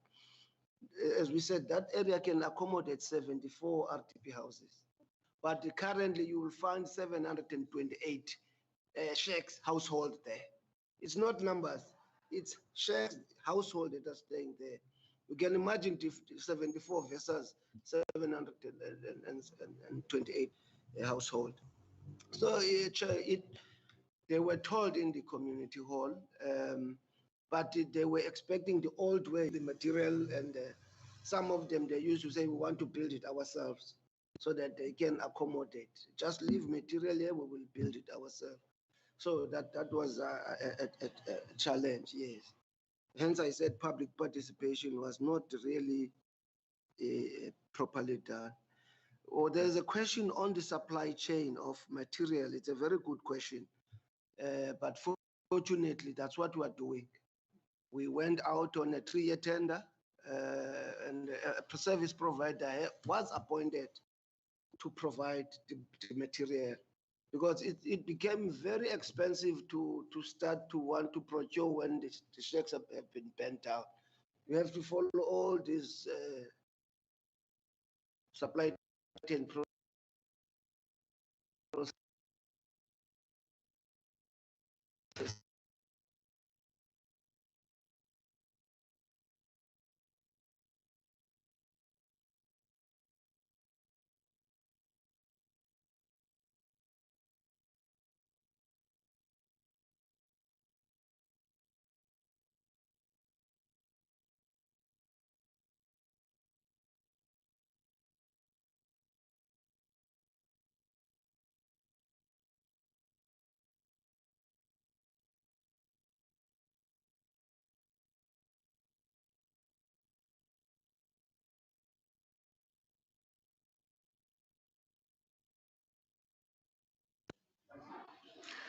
Sound is lost again. Just reporting that the sound is lost again. It seems to be at council chambers.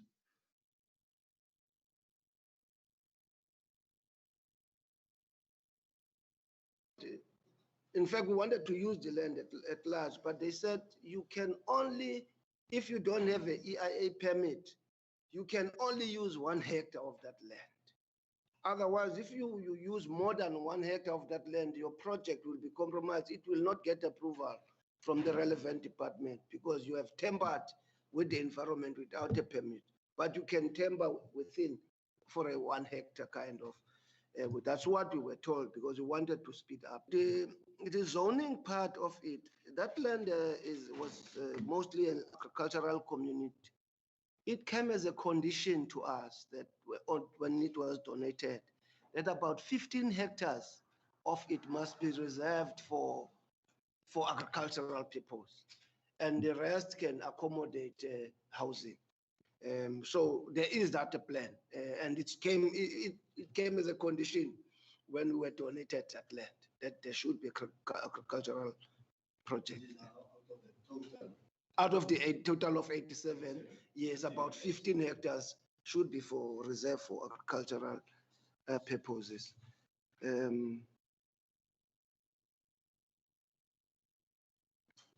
I just want to say to the national department, as council, we've seen shacks getting burnt. We were so impressed with the material that is not burning for our people, and it's such a good material.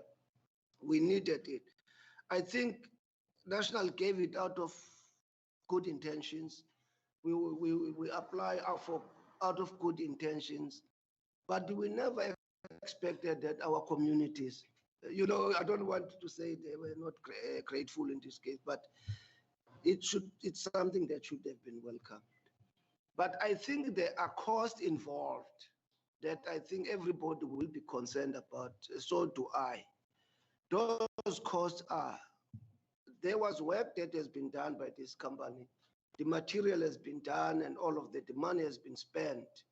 And yet, after the money has been spent, there's no houses that we can point and say, this is the person that benefited. That is the question. That is always a problem when our community enter into unrest. We lose services, we lose money, things that we've paid for. We end up losing plans that we've planned properly. And when there's a riot, I'm not sure if the cost of the riot must be costed when those people died on the bus. He said, cost everything that these riots have cost us.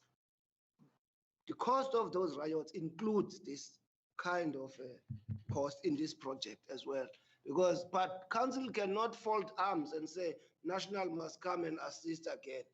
Council, in this budget adjustment, we will have to provide, council, for the emergency houses at the airport to be directed to the rightful beneficiaries. So there is a money that has been put aside by council specifically for that purpose of transporting and reassembling this material to the rightful beneficiaries. But it will be always welcome if province and national can come and assist if they can give money. We wouldn't say no. But I also want to say, I so wish that the parliamentary members can go and visit the area of Kolweni now and see how many shacks has been demolished there. The housing project has started there now. I want to thank the national and provincial government there. That is going to eradicate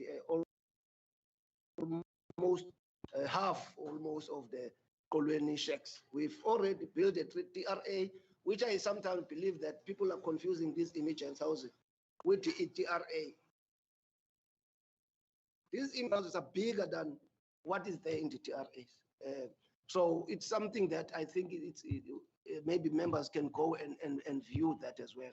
Part of those riots were for the land in Ebenezer. For us to start working in that land, we started to work in that land last month, end of last month. The EIA chairperson, it takes 1.5 years. If it's sped up, we've been requesting the provincial and national government to come and assist. God, we are told that our environment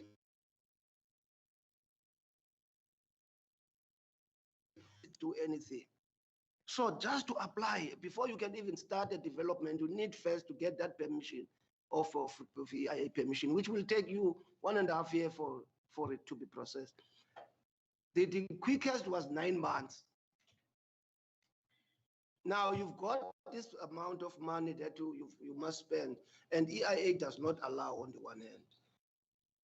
It's something that, Chairperson, I so wish that the Parliament can assist us because we are a special town. Our environment is sensitive, and we've got a huge volume of people from the Eastern Cape, and mostly unemployed.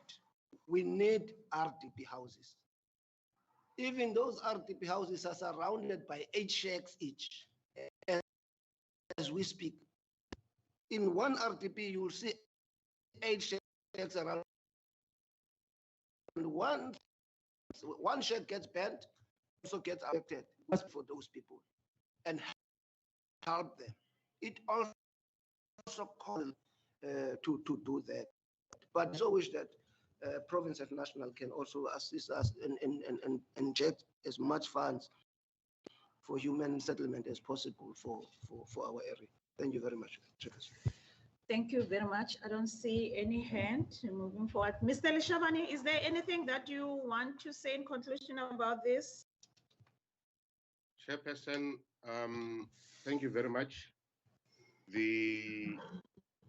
Just to Mr. Lishabani? Chairperson, I am here. Can you hear me, Chairperson?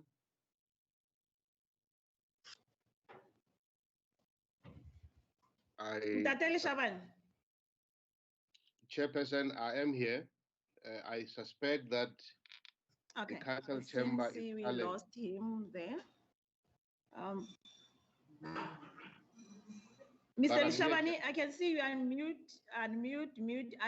Can you unmute? You are on mute now. Okay, is that better, Chairperson? I can confirm, Chairperson, I have fiber to home.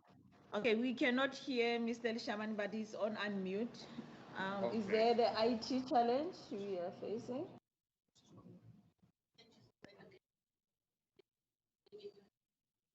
Sorry, Mr. Lishabani, we have another episode of the IT. We are not in the 4th industrial revolution yet. We are, I'll be quoted saying. I suspect other members. Okay, we are busy. The IT is saying is rebooting again, and then it will catch up with you. If you can give us about how many seconds? 2 minutes. 2 seconds, 1 second now. That means you should be up now because I'll be guided. Thank you, Chair. I'm sorry. Mr. Lishabani, we can hear you now. You can go on. Thank you, Chairperson. Just very briefly, the question was really, why are we anticipating that there are communities, in light of the budget reductions, are communities exposed to emergency incidents not going to be assisted? Chairperson, I can categorically say that that is not the intention that's not the position of the National Department. In fact, what we repeatedly say to provinces and the metros in this case is that it is within their hands to reprioritize budgets to respond to emergencies. We have this emergency grant which we make available, even though it is a finite grant, but provinces and municipalities must and should be able to reprioritize so that they can respond to emergencies. That is why, Chairperson, this committee has an opportunity to further engage with the City of Cape Town with regard to the position it adopted in this regard. Lastly, Chairperson, I think the big lessons that are emerging out of emergency situations now is that it is pointless to replace a banned informal settlement with the same setup after the fire or the storms. It is always better to build better after those incidences.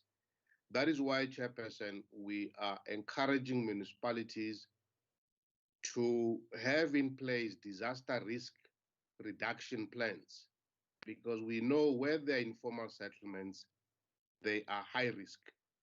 While you are waiting for long-term plans, let's have in place disaster risk reduction plans.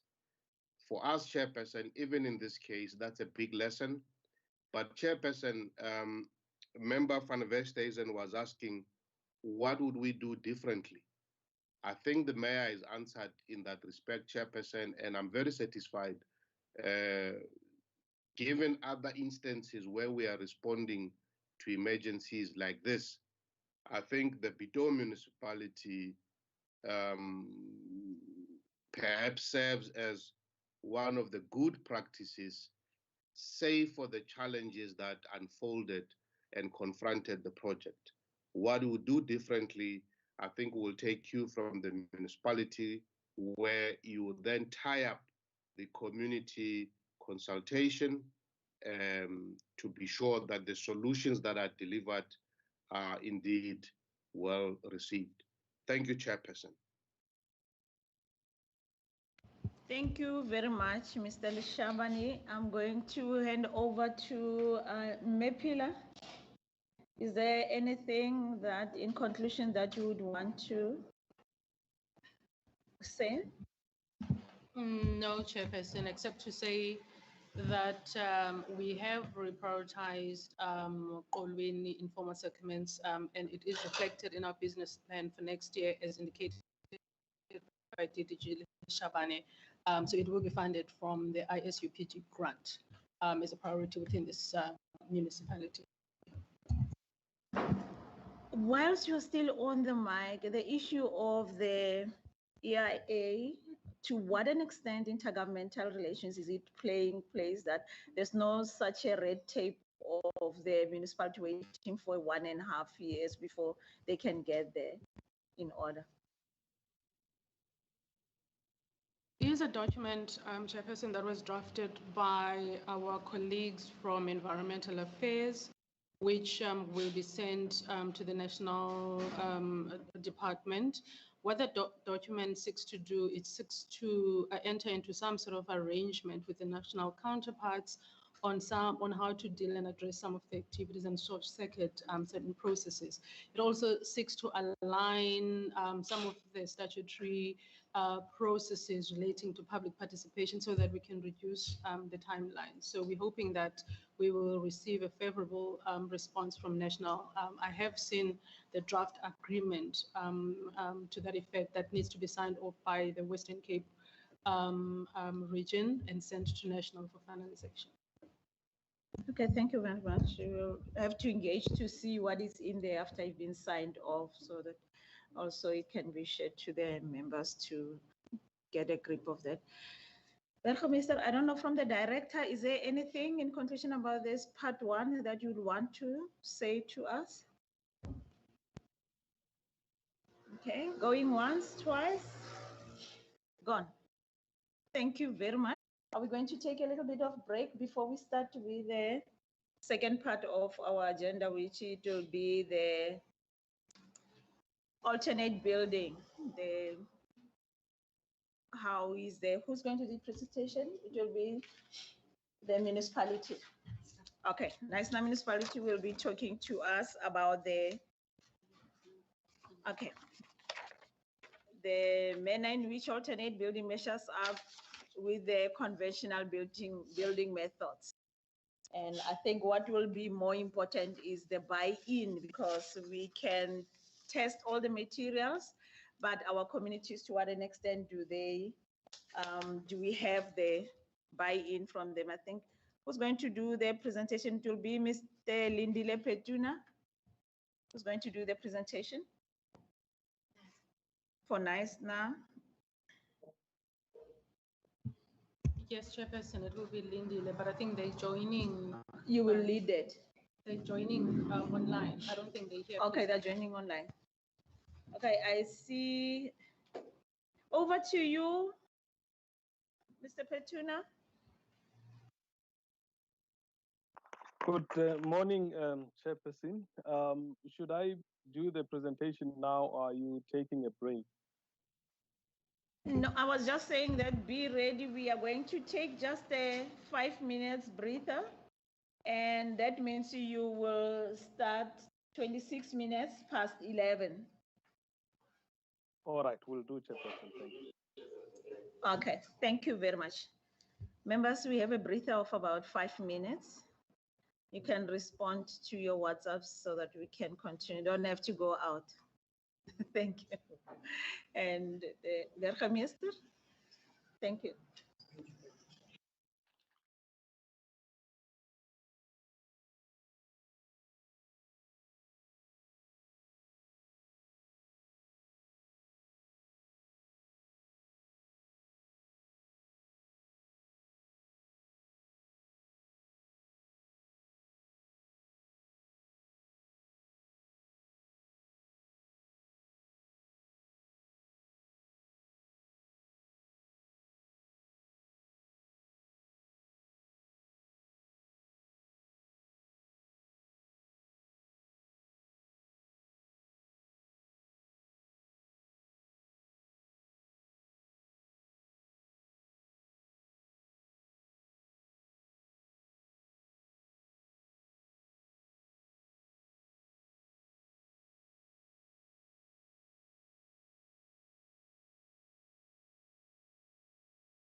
Okay, nice now, municipality.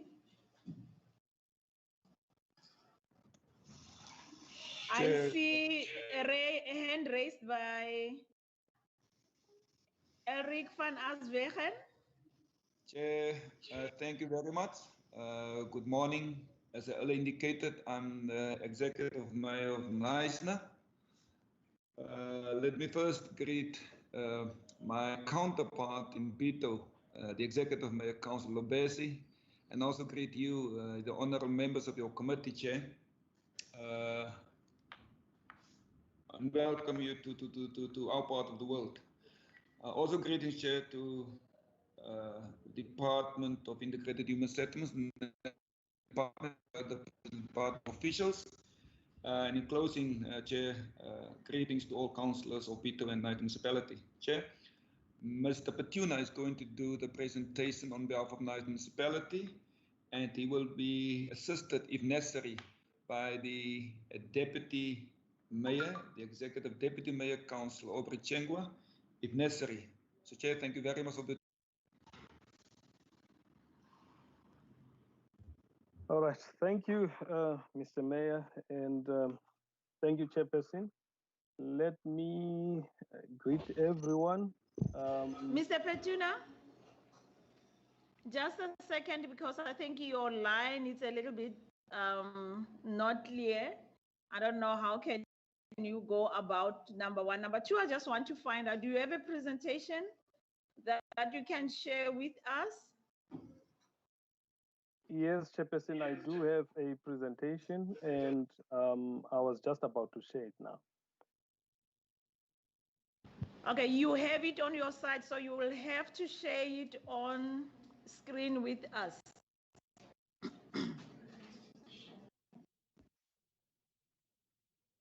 And it's those 5 minutes that I meant that maybe we should have prepared that, but we can allocate another 2 minutes. I think that, okay, we can continue. I don't know for those who are online, but in our chambers, I think we have the copies that we can share. We are okay. So it's more of those who are online that didn't receive it. I don't think it's on files on the Teams, but you can continue.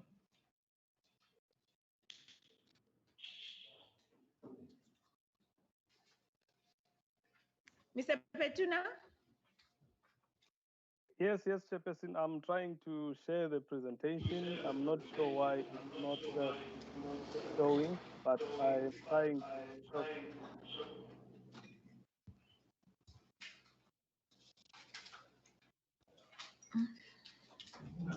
Okay, continue, sir.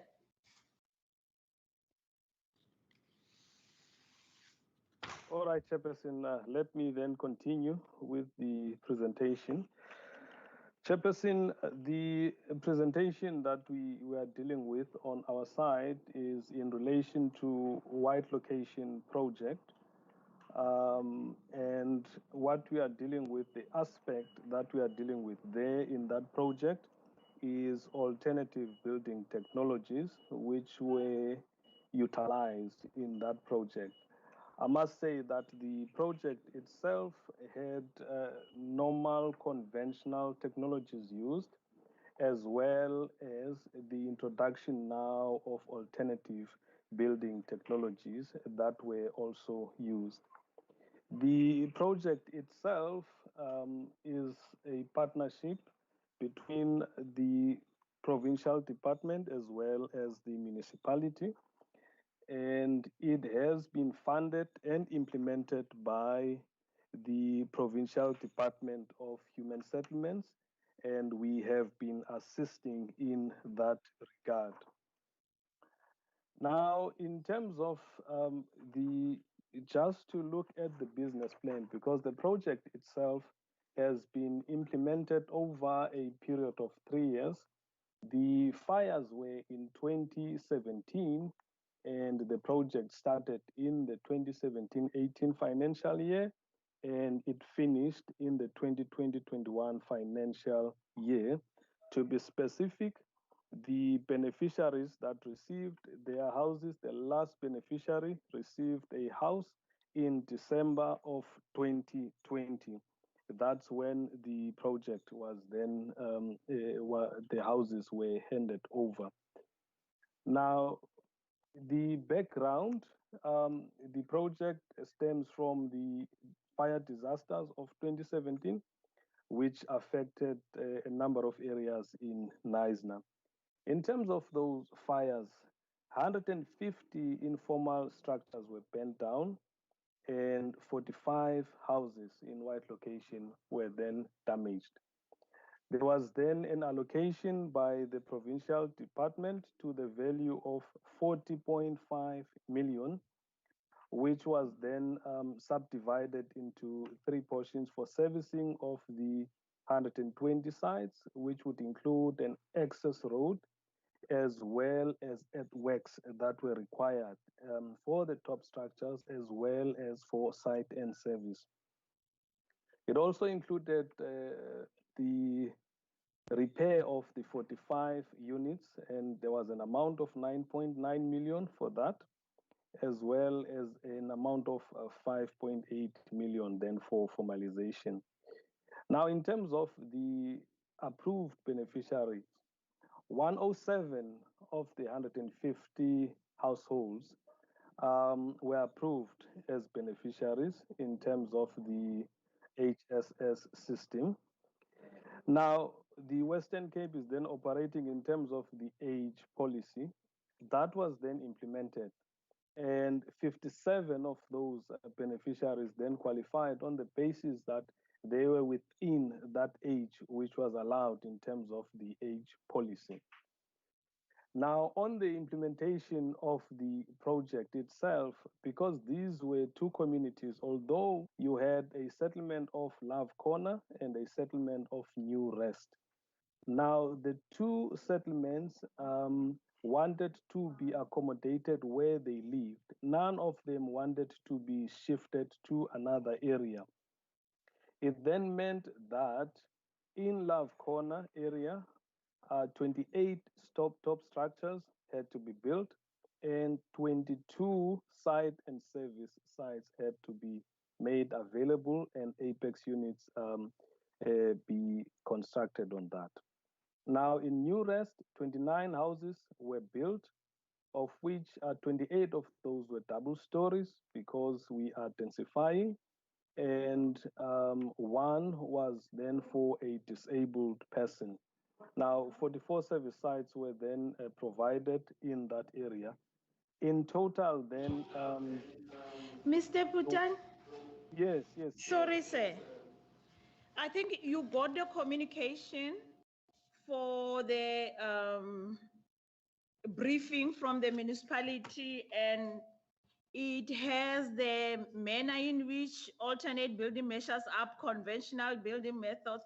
So we wanted to engage with you to hear about the alternate building, because already you have implemented that in your municipalities. And there is a list of what we wanted to hear from you. Is there the build up to tell us about that? What you are talking to us now? Definitely, Chairperson. That is a build up to get to that. Okay, so if it's a build up to that. Yes. Okay, thank you very much, Chair. You can continue. All right. I then said that the service sites, there were 66 service sites, which were then allocated for the project. And the 38 of the 45 units were then rectified. Now, starting in Love Corner, that's where we had 22 service sites as well as 28 double-story units. The service sites were then constructed on platforms that were then created. It was necessary because of the Knysna terrain. Now going to New Rest, that will be 28 plus one single-story unit.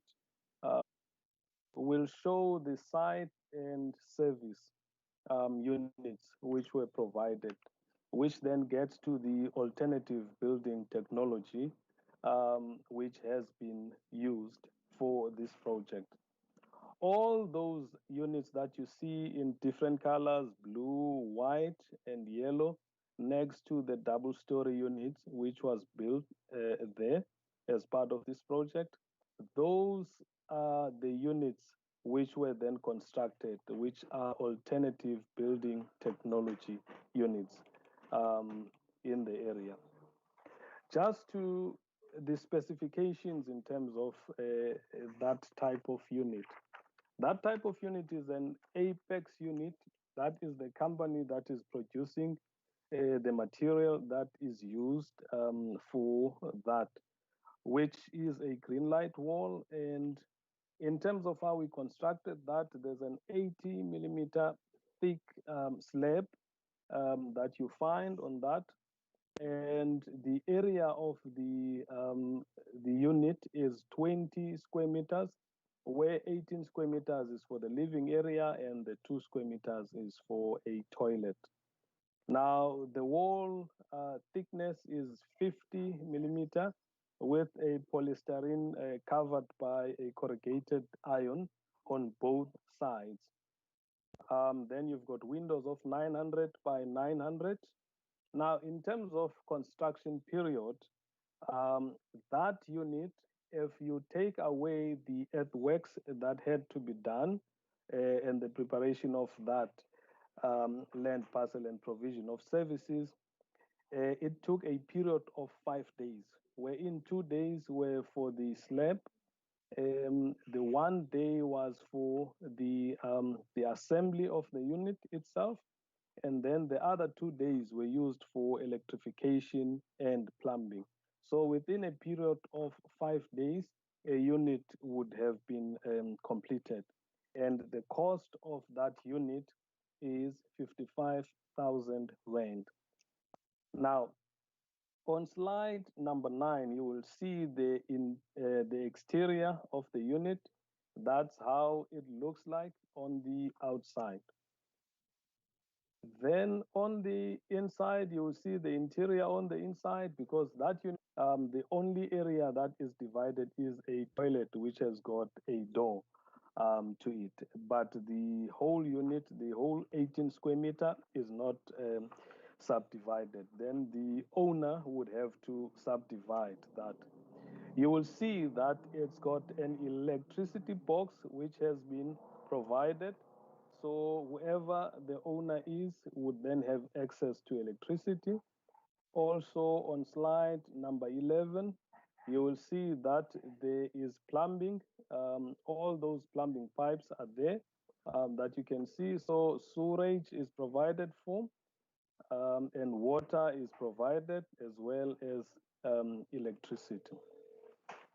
Now, dealing with then some of the issues that has been raised. What we have seen is that whilst the community has accepted this type of building technology, they still thought that this is a temporary solution. They don't see it as a permanent solution. There is then still a need to engage the community further. And we have done that in terms of other communities within Knysna, to take them to this area so that they can see the product that is there. They seem to be accepting the product that is there, to the point where we have requested certain communities to look at this for a normal BNG house, to see whether or not they would accept it, especially in an area where the slope is extremely steep, because we've got such an area now where we've got more beneficiaries that we have to accommodate, but the area is steep. Now we have then designed a 50 square meter house, because in terms of what is provided for by the quantum, we have seen that if we utilize this type of building technology, we can in fact be able to build a 50 square meter house instead of a 10 to the beneficiary.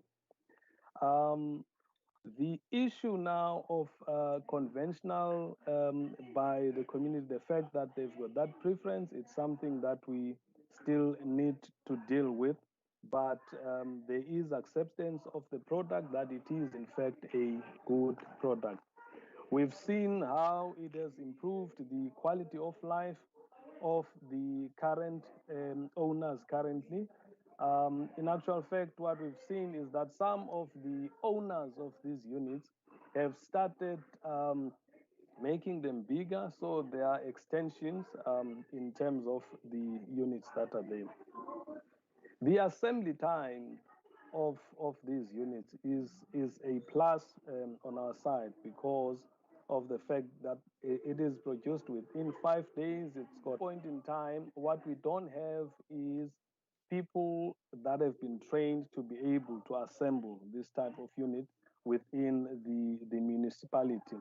And once we've got general acceptance by the community, that is something that needs to happen within NISNA. The fact that the cost of the unit is slightly less than conventional gives us opportunities then to be able to implement other measures like increasing the size of the house itself, which is then beneficial to the beneficiary. But then that is something that we have to look at from a policy perspective, wherein the house is supposed to be 40 square meter, and we see that there's an opportunity to have a house which is slightly bigger than 40 square meter. And we see that as a carrot for the community members to take up this type of unit. Now, it is a plus on our side. A lot of money on earthworks because of the steep slopes. Now, that can then be reduced if this product is then used because of the fact that there's different types of foundations that can be utilized for this product. The challenge that we have, however, is accessibility when there is generally from the general suppliers that we have within the area. And I think that would have assisted because we have had some of the people also saying that they want to extend their units further. However, they want to access the material so that they can be able to build further. Because one of the biggest problems that we have in NISNA is fires and a number of structures being challenged by this. And we are assured now that in terms of that, it is fire safe. Then in terms of job opportunities, for the first projects, there were not many job opportunities that were created because of this. We had 40 temporary job opportunities that were created, and some of those included some of the contractors, subcontractors that were appointed for plumbing, for electrification, that were then assisting. To recap, in terms of job creation, that is something that we still need to look at, especially local people trained on this. It will create jobs within the NISNA area. The construction time at this point in time is quite faster. It then means that we are able to have more units available at a quicker turnaround time. Now, the issue of a difference between conventional and alternative building methods, that's where the communities currently are having a debate of whether is this a good thing or not a good thing. Obviously, from a municipal perspective, what we've been saying leave that there are a lot of positives, especially for NISNA, due to the slopes that we have. And obviously, we do have challenges in terms of that, with some accepting it and some not accepting it at this point in time. The lifespan, we've been assured that this project, in actual fact, once built, it can be there for up to 20 years without any major problems being experienced in terms of the product that is there. Thank you, Chairperson. I think that is my presentation. Thank you very much. I'm going to allow also Mepila. Over to you, Ma. Thanks, Chairperson. I think Lindile has covered most of the issues. One of the challenges that we experience on these projects, as he indicated, is just acceptability by the local community. I think there's still a lot of work that still needs to go in to ensure that they buy into the process. The second challenge that we've experienced is that, notwithstanding the fact that NHBRC has got a list of the alternative building technology systems that are approved, some of the mainstream contractors struggle in terms of the implementation of those systems, because those systems are owned by and are patented by different entities. And what usually happens is that the contractors then have to go and engage and understand the system and then implement.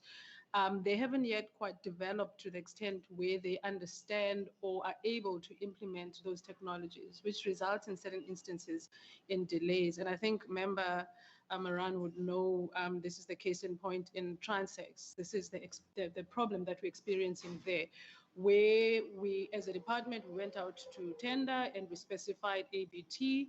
And one of the conditions of tender was that it should be approved by NHBRC, and indeed it was. It ticked all those boxes, but the contractor that got the job that was appointed is struggling with the implementation part, which is causing significant delays on that project. So there's nothing wrong with the technology per se, but it's just that the contractors that have to work with these technologies need to ensure that they understand the systems better. And of course, some of the approved technologies on the NHBRC system, we find that they overselling themselves. So whilst a particular technology may work for single buildings, being social facilities, schools and hospitals, when you have to replicate that for a subsidized housing, then it becomes problematic.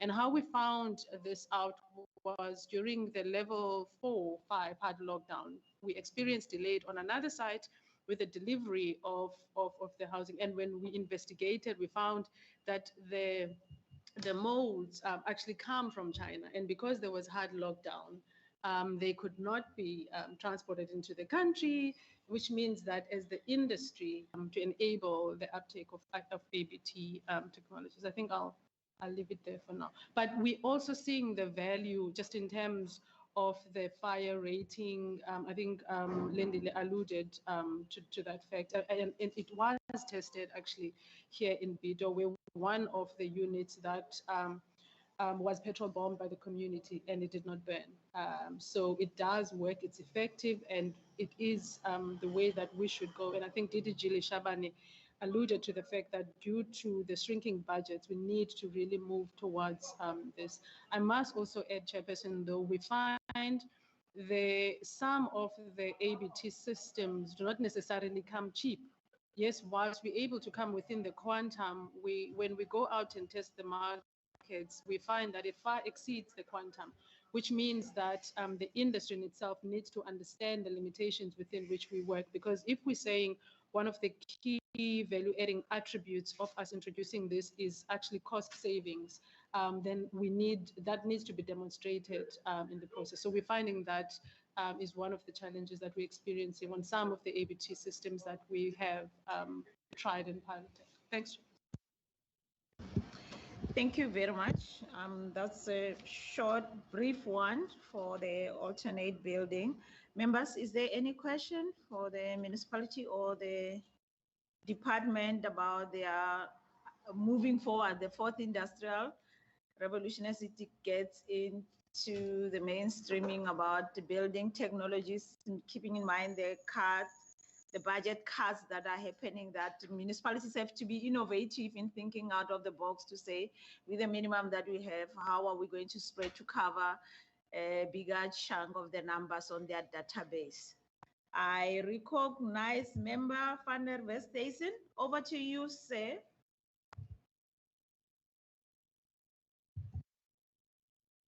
Thank you, Chair, and thank you very much for the presentation. And I welcome us looking at alternate building methods, because I think in certain circumstances we've got no choice but to go for alternate building materials. It's just that, quite often people are used to certain aspects or elements or characteristics of conventional building materials, such as the ability to drill a hole into a brick wall and to be able to put a plastic plug and to put up a shelf that can hang from that wall.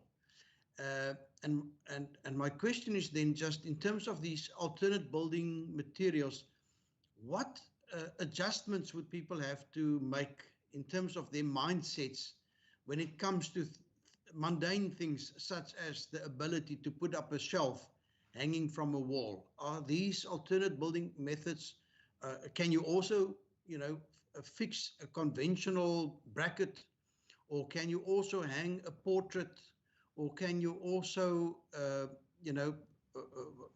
fix cupboards or something like that to these walls? That's my first question. The second one is just from the pictures that we've seen, and I think we must understand that that picture has been a bit photoshopped. I see the doors are wider than that, unfortunately, that I mentioned are a little bit distorted on the photograph that we've seen. Is that in terms of long-term maintenance, in terms of tear that goes about with just normal life, it seems to me, as if these finishes are very nice and extremely of one color, and that the finishes are very smooth. And quite often, unfortunately, the downside of this is that should there be damage to a wall or damage to, say, for example, a door sill or a window sill, that that damage is far more noticeable than in our conventional building materials, where surfaces are not that smooth and smoothly colored as well. And then thirdly, Chair, just in terms of, for example, the windows, we have seen in some of our low-cost housing developments that the window frames and particularly the hinges and so on don't stand up well to the normal wear and tear. And then those spare parts, or to replace such a window or to repair it, is not that easy for those staying in such structures. How readily available would it be? How easily would it be for somebody in such a structure where, say, for example, a hinge of a door or a hinge of a window is damaged, to be able to get a replacement and to fix that? Thank you very much. Thank you very much. I recognize Member America. Thank you, Chair. Chair, my question, the budget of the whole project. One being, can I get a sense of what the square meterage of the units are? That's the one question. And the second one, if I look at the top structures and you work out the unit cost per top structure, it works out to approximately over 166,000 Rand per unit. And if you look at the repair costs, just get a sense of what is sort of conceived around repair costs. And again, if you look at the unit costs with regard to repairs, it works out to almost 100,000 Rand. Now, those repairs are, is it because of the effects of the structures, the top structures, or for what is it being costed for? Because one is all, welcoming alternate building materials. But if this is the cost of this structure, then it is quite expensive, you know, and, um, and we know that the kind of houses being built for our people are not very big houses, and our families are not very small families, and often we'd like to expand on the structures that we have. To what extent does it lend itself to expansion at a later stage, and and the cost implication for expansion, and also future repairs that is to be effected on these on these sort of structures. Thank you, Chair. Thank you very much, Member Heron and Member Maran. Thank you, Chair. I have a question about the connection between the use of ABT and non-qualifiers. If you look at the report, the alternative building material units, according to this report, I think is indicating that that was what was provided for non-qualifiers, and they're non-qualifiers, but they did get something. On the other hand, it looks like they were restricted to ABT, an ABT solution. So is there a connection between the ABT and the non-qualifier? And how do we get around the fact that some people don't qualify, but in fact, we manage to help them qualify? So can we just, I can understand that connection. Thank you. Member Maran. Thanks, Chair. And I think the concerns of is more or less the same with this new technology. And colleague on the other side have raised the issue of Transact. And just this morning, when we have sat around the table, Chair, myself and you have spoken about Transacts and the slow delivery of these houses. And it seems it all has to do with this new technology and building contractors that cannot keep up with the changes that comes with that. Chair, this is supposed to be, the houses that's been built by government is supposed to be a starter house, where a family that received a house at a later stage can expand it, whether he have the financial means. Stoffland in the dwellings, the frame, pour in just concrete, just cement, no bricks. And the person that received the house, the beneficiary, after a couple of years, when he wants to expand, now have to go through this concrete and to put in a door for another room. And when doing that, it basically weakens that whole particular structure, Chair, that whole structure. And it seems, Chair, that whoever comes up with this new technology, and I'm not saying making it cheaper, but easier, don't think about the long-term problems that a beneficiary who received that house will basically end up. If you look, for instance, at Sunnyside Orchard, and it's the only houses in that particular area with a tile roofs. Tiles that are mooi, rooi tiles. But every year when winter comes, with the wind, those people cannot afford to replace those tiles. It's too expensive. Other guy will just go and buy a zinc plat and replace it. But with those tiles, the new technology is becoming more difficult for your normal person to keep up with these changes, Chair. So speaking about Neisner and Plattenberg, and with this new technology, Chair,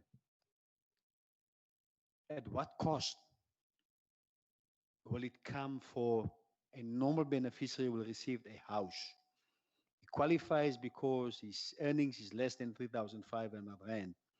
If, as the Honorable have said, you have to replace a window, when you want to expand on this, will it be possible for that person? And at what cost will it come to him? We understand we have to keep up with the new technology, but we also have to think about our people, because the conditions don't stay the same. Life might change, comes next week. The person wants maybe the lotto, 5 balls, 200, 300,000 rand, and now wants to expand. But it's not possible for him to expand because we haven't think about expenses when we put down that particular structure and how it will affect that particular person. So this is just some of our concerns. When the wind comes and the roof blows up on those particular structure, it's already difficult for a contractor to keep up with these things. When they are gone and a roof blown off, a normal contractor in my area will be not exposed to those particular things. How will he replace that particular roof for that person? And whether basically he have kept up with the new technology that have come forward. This is just some of our concerns, Chair. Thanks. Thank you very much. I think maybe if we can get the answer, because Member America indicated this calculation says for this alternate building, it's about 166,000 that is being used, and the mortar and brick, I don't know now how much is it, but the last time I checked was about 162 for a, so how is this being acceptable? Because I tend to believe the alternate building has to cut cost one way or another. It cannot be, is that, or the 166 calculation, is there also inclusive of the bulk services that are implemented there for the service sites? Or how come member got that 166? If you can unpack for us that, why is it the price up to that much? I'm going to start with you, Ceci. You cannot wait to press the button. Please do that. Good afternoon, Chair.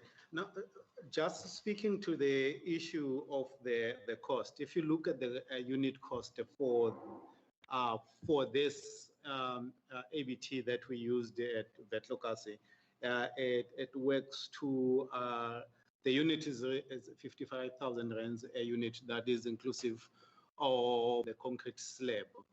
That works out to run about 2.7 per square meter. Sorry, the concrete slab, you mean the foundation? The foundation? Yes. Yeah, Okay. that is inclusive of that. And that works out to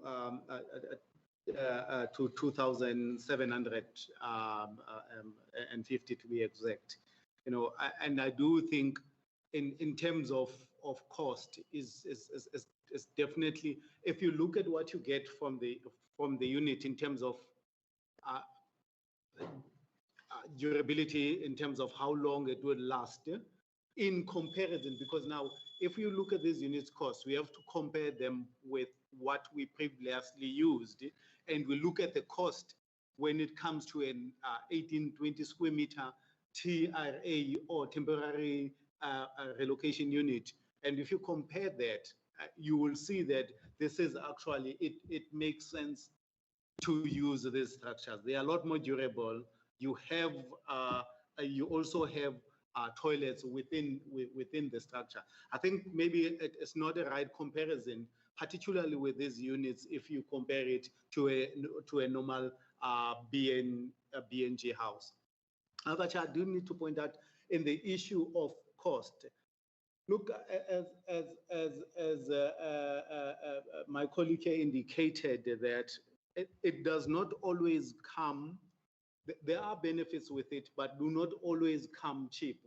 We are definitely engaging in the industry so that they can know the limitation within the department in terms of the subsidy quantum. However, I'm not so involved in transacts, but generally those the ABT products should be quicker to assemble and to build. And that's where sometimes you, from the construction point of view, that's where there are a lot of things to look at, not just the unit cost of the unit, but the construction cost that you save because of using the ABT methodology. If I could go to the first question, which spoke to the issue of just how easy it is to maintain these units. Look, these units are generally, most of them, if you know, you talked about the hanging, putting on cupboards, hanging stuff on the walls. These units are generally, it depends what unit you use. I think in Fisante Kral and actually in Mossel Bay, where they used what will be more of a polystyrene a block. The block strength is strong enough. It's around about 7 MPa compared to your normal brick and mortar block that would be around about 3.5 MPa, which that means you can on it, that should not be a problem. But there are other structures, yes, that are a challenge, as you, Member Malan, indicated. If the structure is of the concrete structure, that will definitely be a challenge in terms of extension. Yes, also in terms of the maintenance of the structures, I think all the structures will have similar challenges, whether is conventional or ABT. You will have wear and tears, like whether you need to paint. If I can speak specifically to this unit in Vetlokasi, if you look at cases like windows and doors and how easily to remove those, they are actually quite quality products in comparison to what we generally use on the conventional building methods, which is your brick and mortar. And they actually do take quite a long time to wear.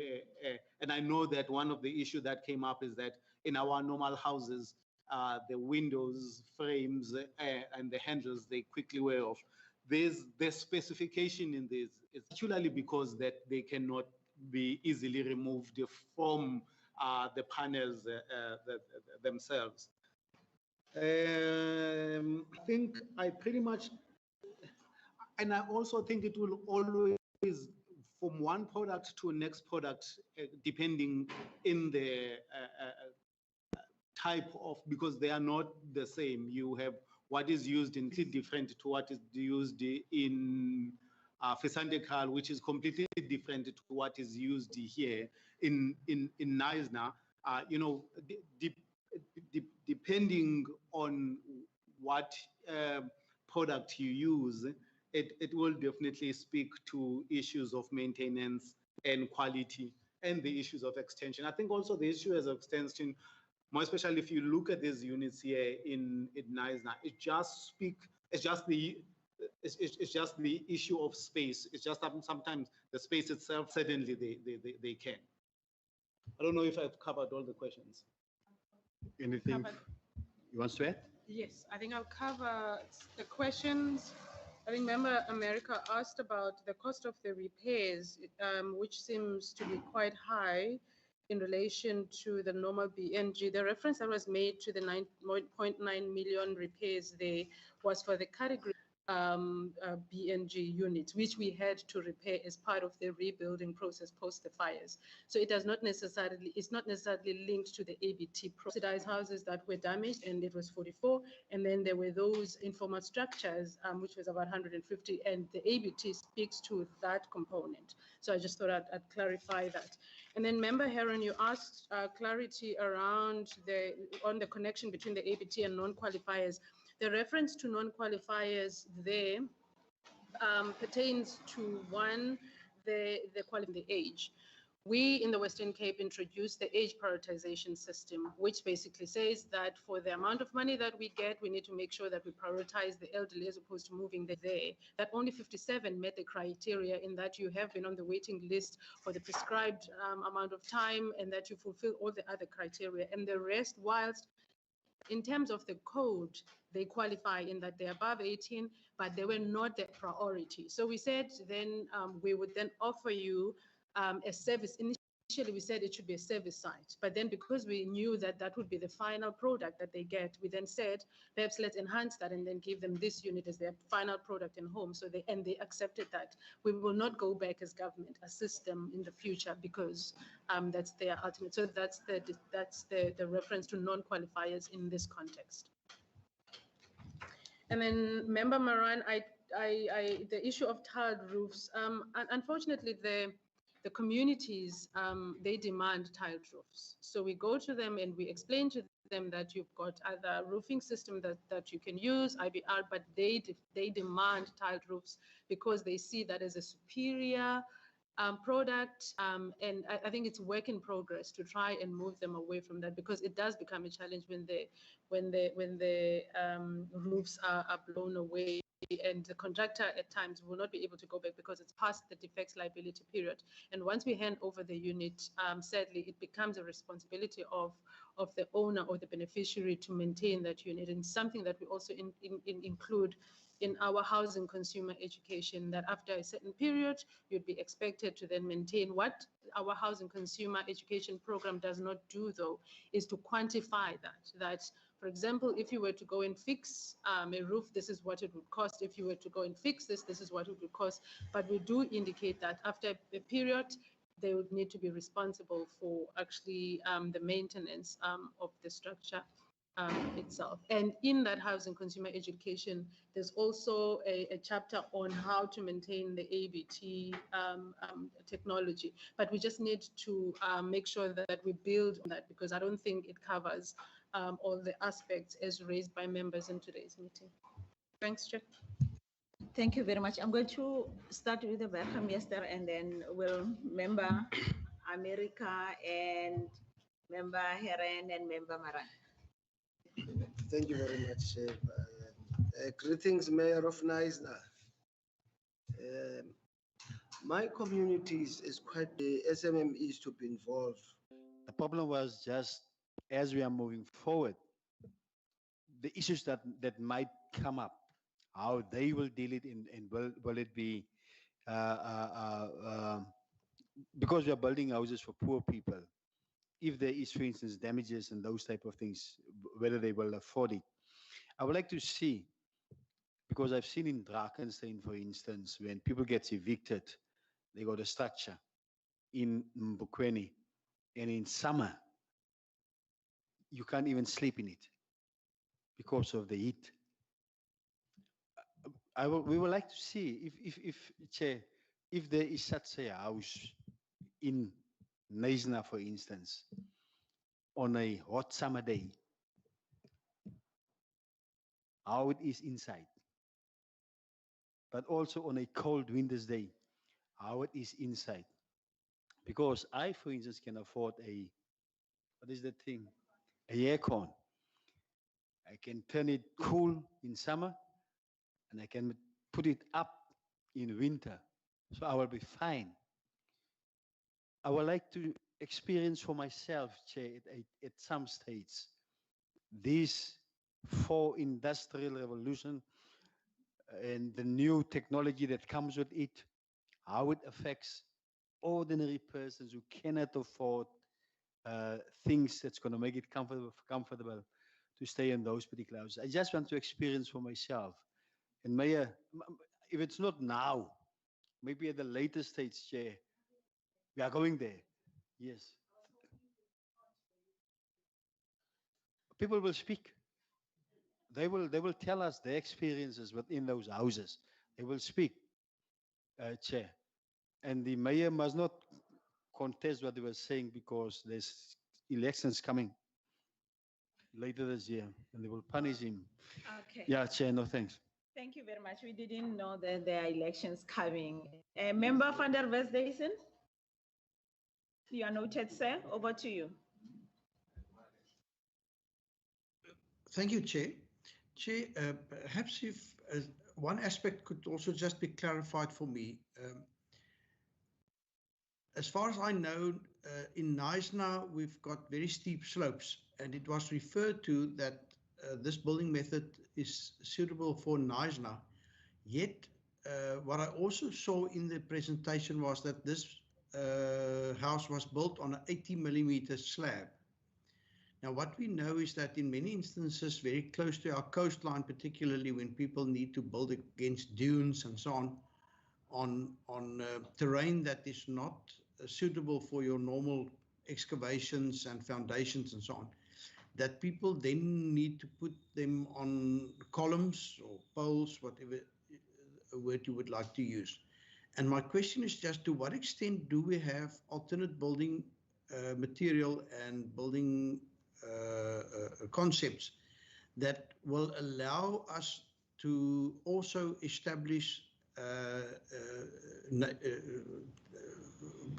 residential areas on a steep sloping land. Thank you. Thank you very much. Who's going to start? Pilar? I'll start, Chairperson. Member America, you were not satisfied with the answer around the cost. That cost that you see is inclusive of the infrastructure. It's very steep slopes. Member America. So let me answer another. Yeah. Okay. Sorry, Pilar. Mr. Petuna, I see Yes, your yes, hand. No. I'm just going to answer after Pilar, Chairperson. Okay, you want to answer after Pilar? Yes, Chairperson. Okay. Let me then answer the non-technical stuff so that Lindile can answer the other questions. I think, Member Heron, on your question on why the non-qualifiers were given ABT, whereas it would seem others got the normal structures, we did not pull at their heartstrings.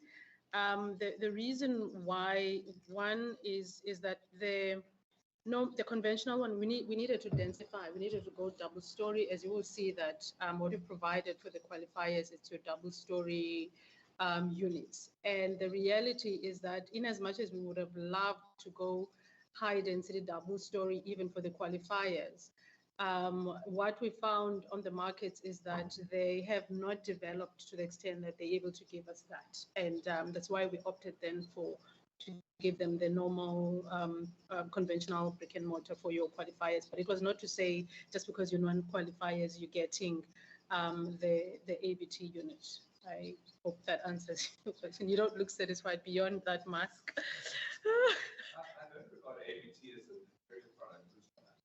Yeah, no, it was not. So it was just if we were at a point where even the kind of unit that we provided for ABT, they were able to give, it had developed to a point where they're able to give us double story unit, we would have done that because that's definitely the future. That's where we want to go. But we found that they have not yet fully developed, notwithstanding the fact that they claim they can, but we found that we couldn't see anywhere where they've built that, and we could not at the time take the risk because we needed to make sure that we deliver on this quicker. So that's why. But if in 2 years, 3 years down the line, hopefully shorter, they would have developed to the extent where we can go double story even for ABT.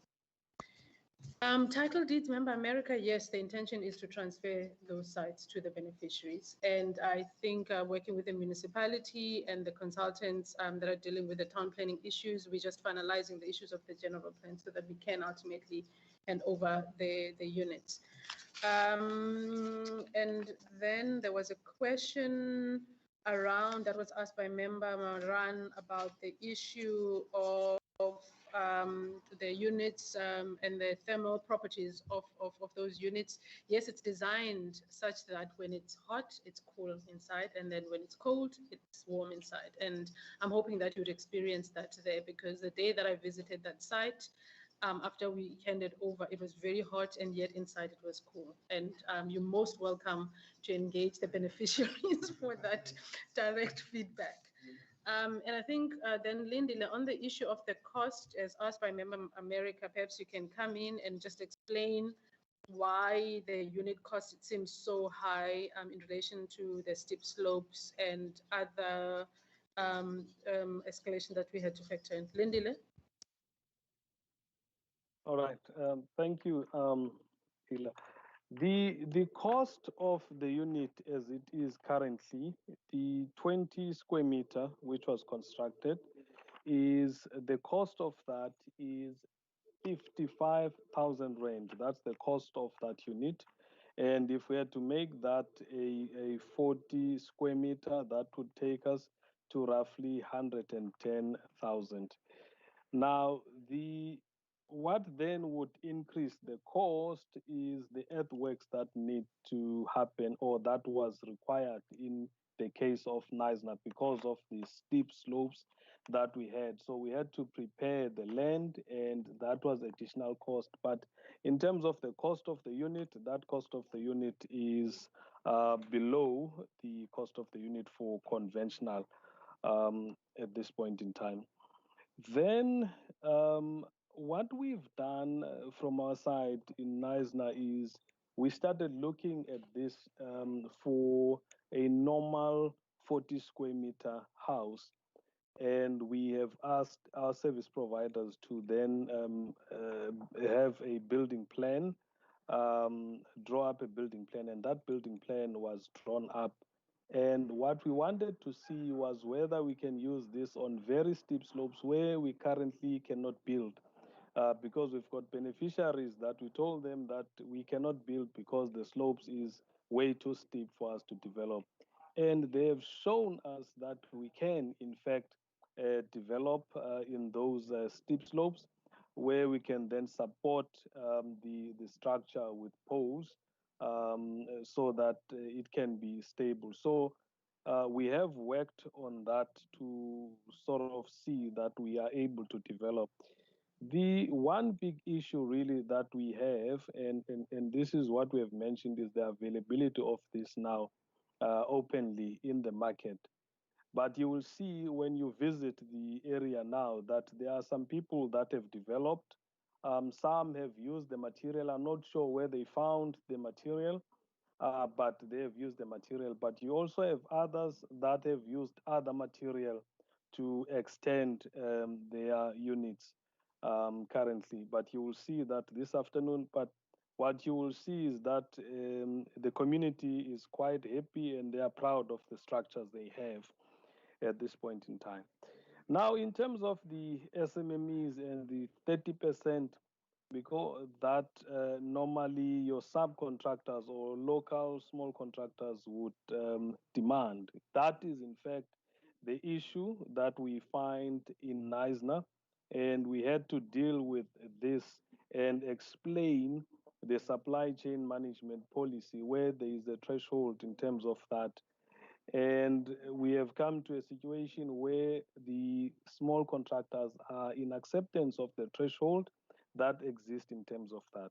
However, that may be, we then have got certain works that we would still be completed by SMMEs.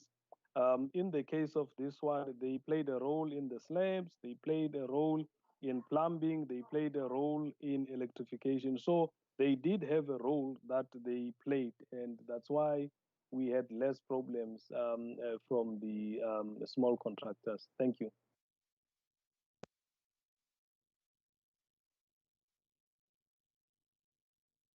Okay, thank you very much. You want to continue? Yes, I don't know. Okay, before I get you, let me give chance to Mr. Azwehan. I see your hand, say.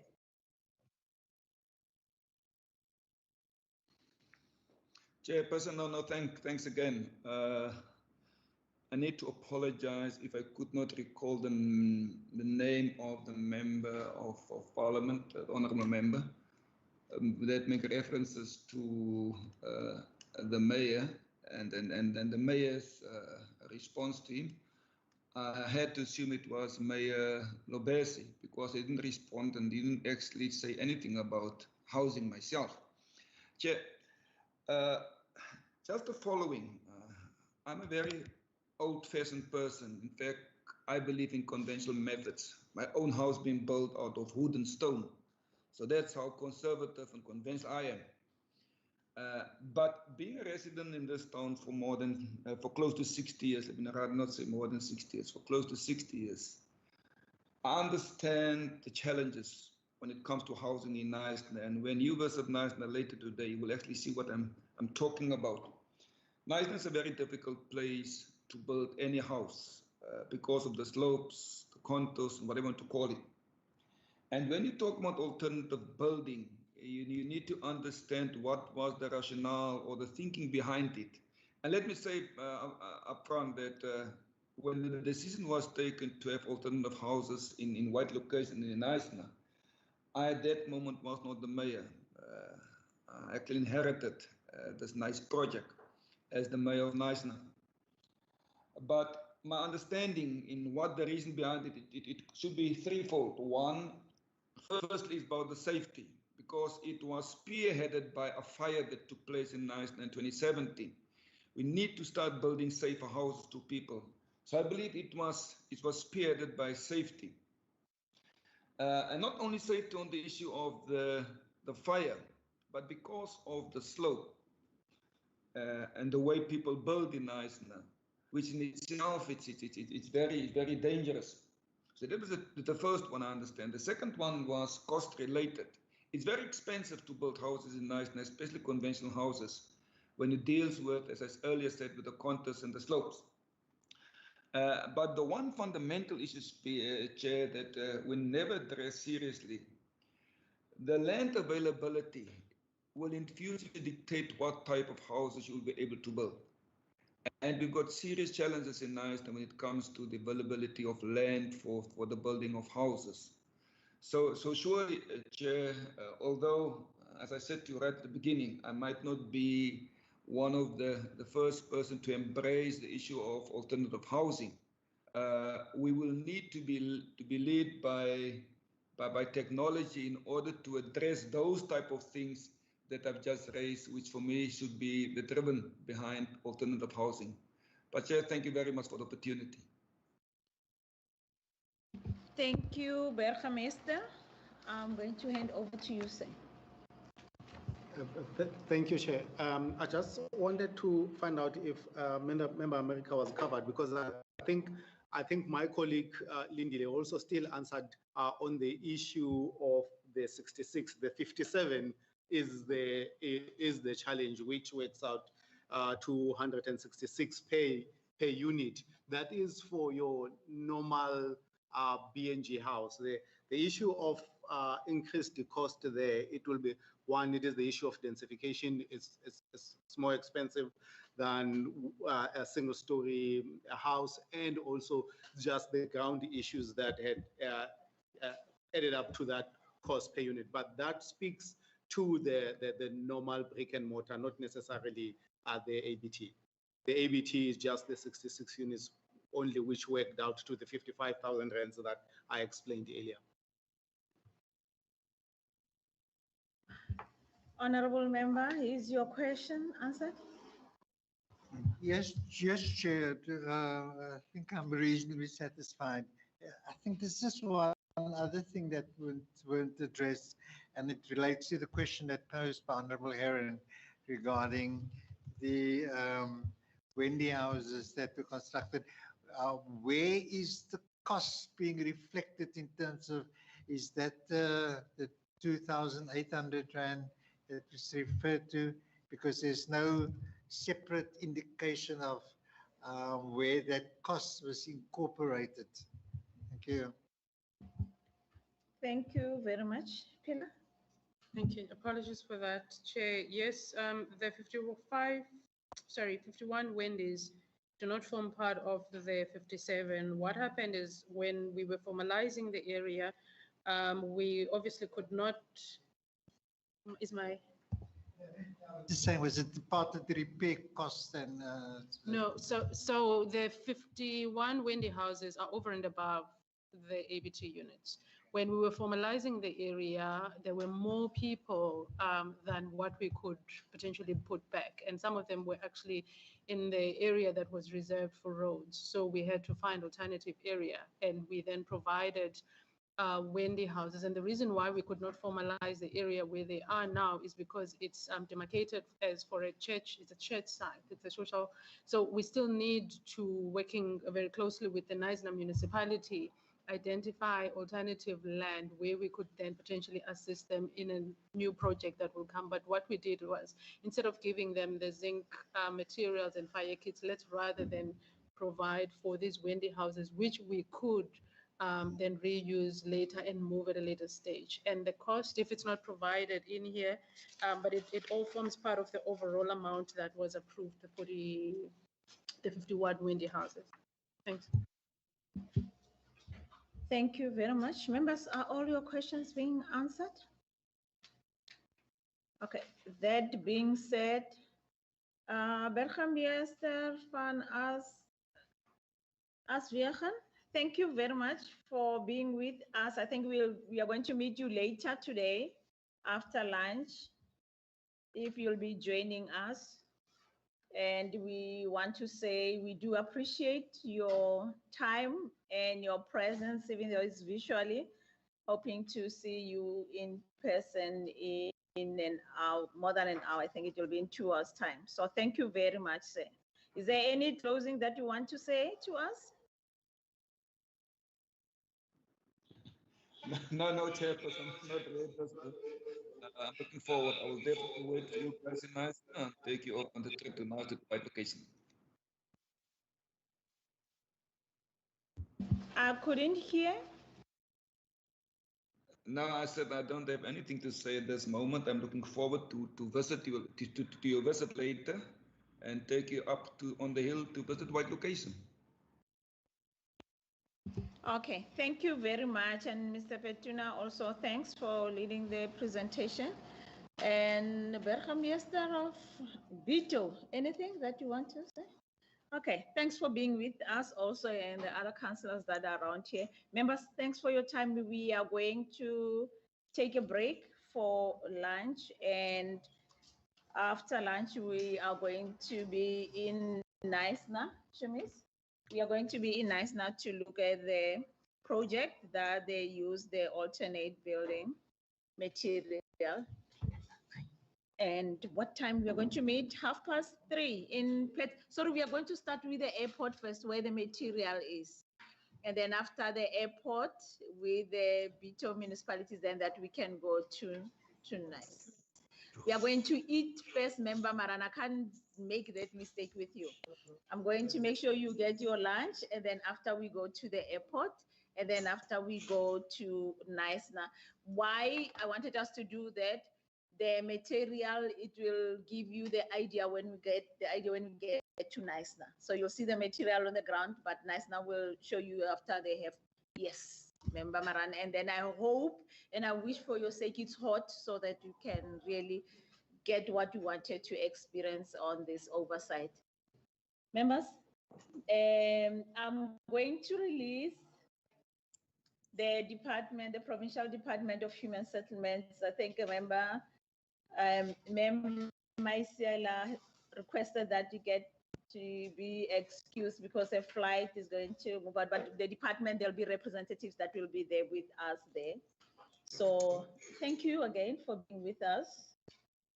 And if there's anything, I think from the members who are on their speed dial, they will ask you there and there, unless you are in a flight. Okay. Sure. So are we sticking to the times because it's only 1:45? Are we only going to the hangar at 3:30, or is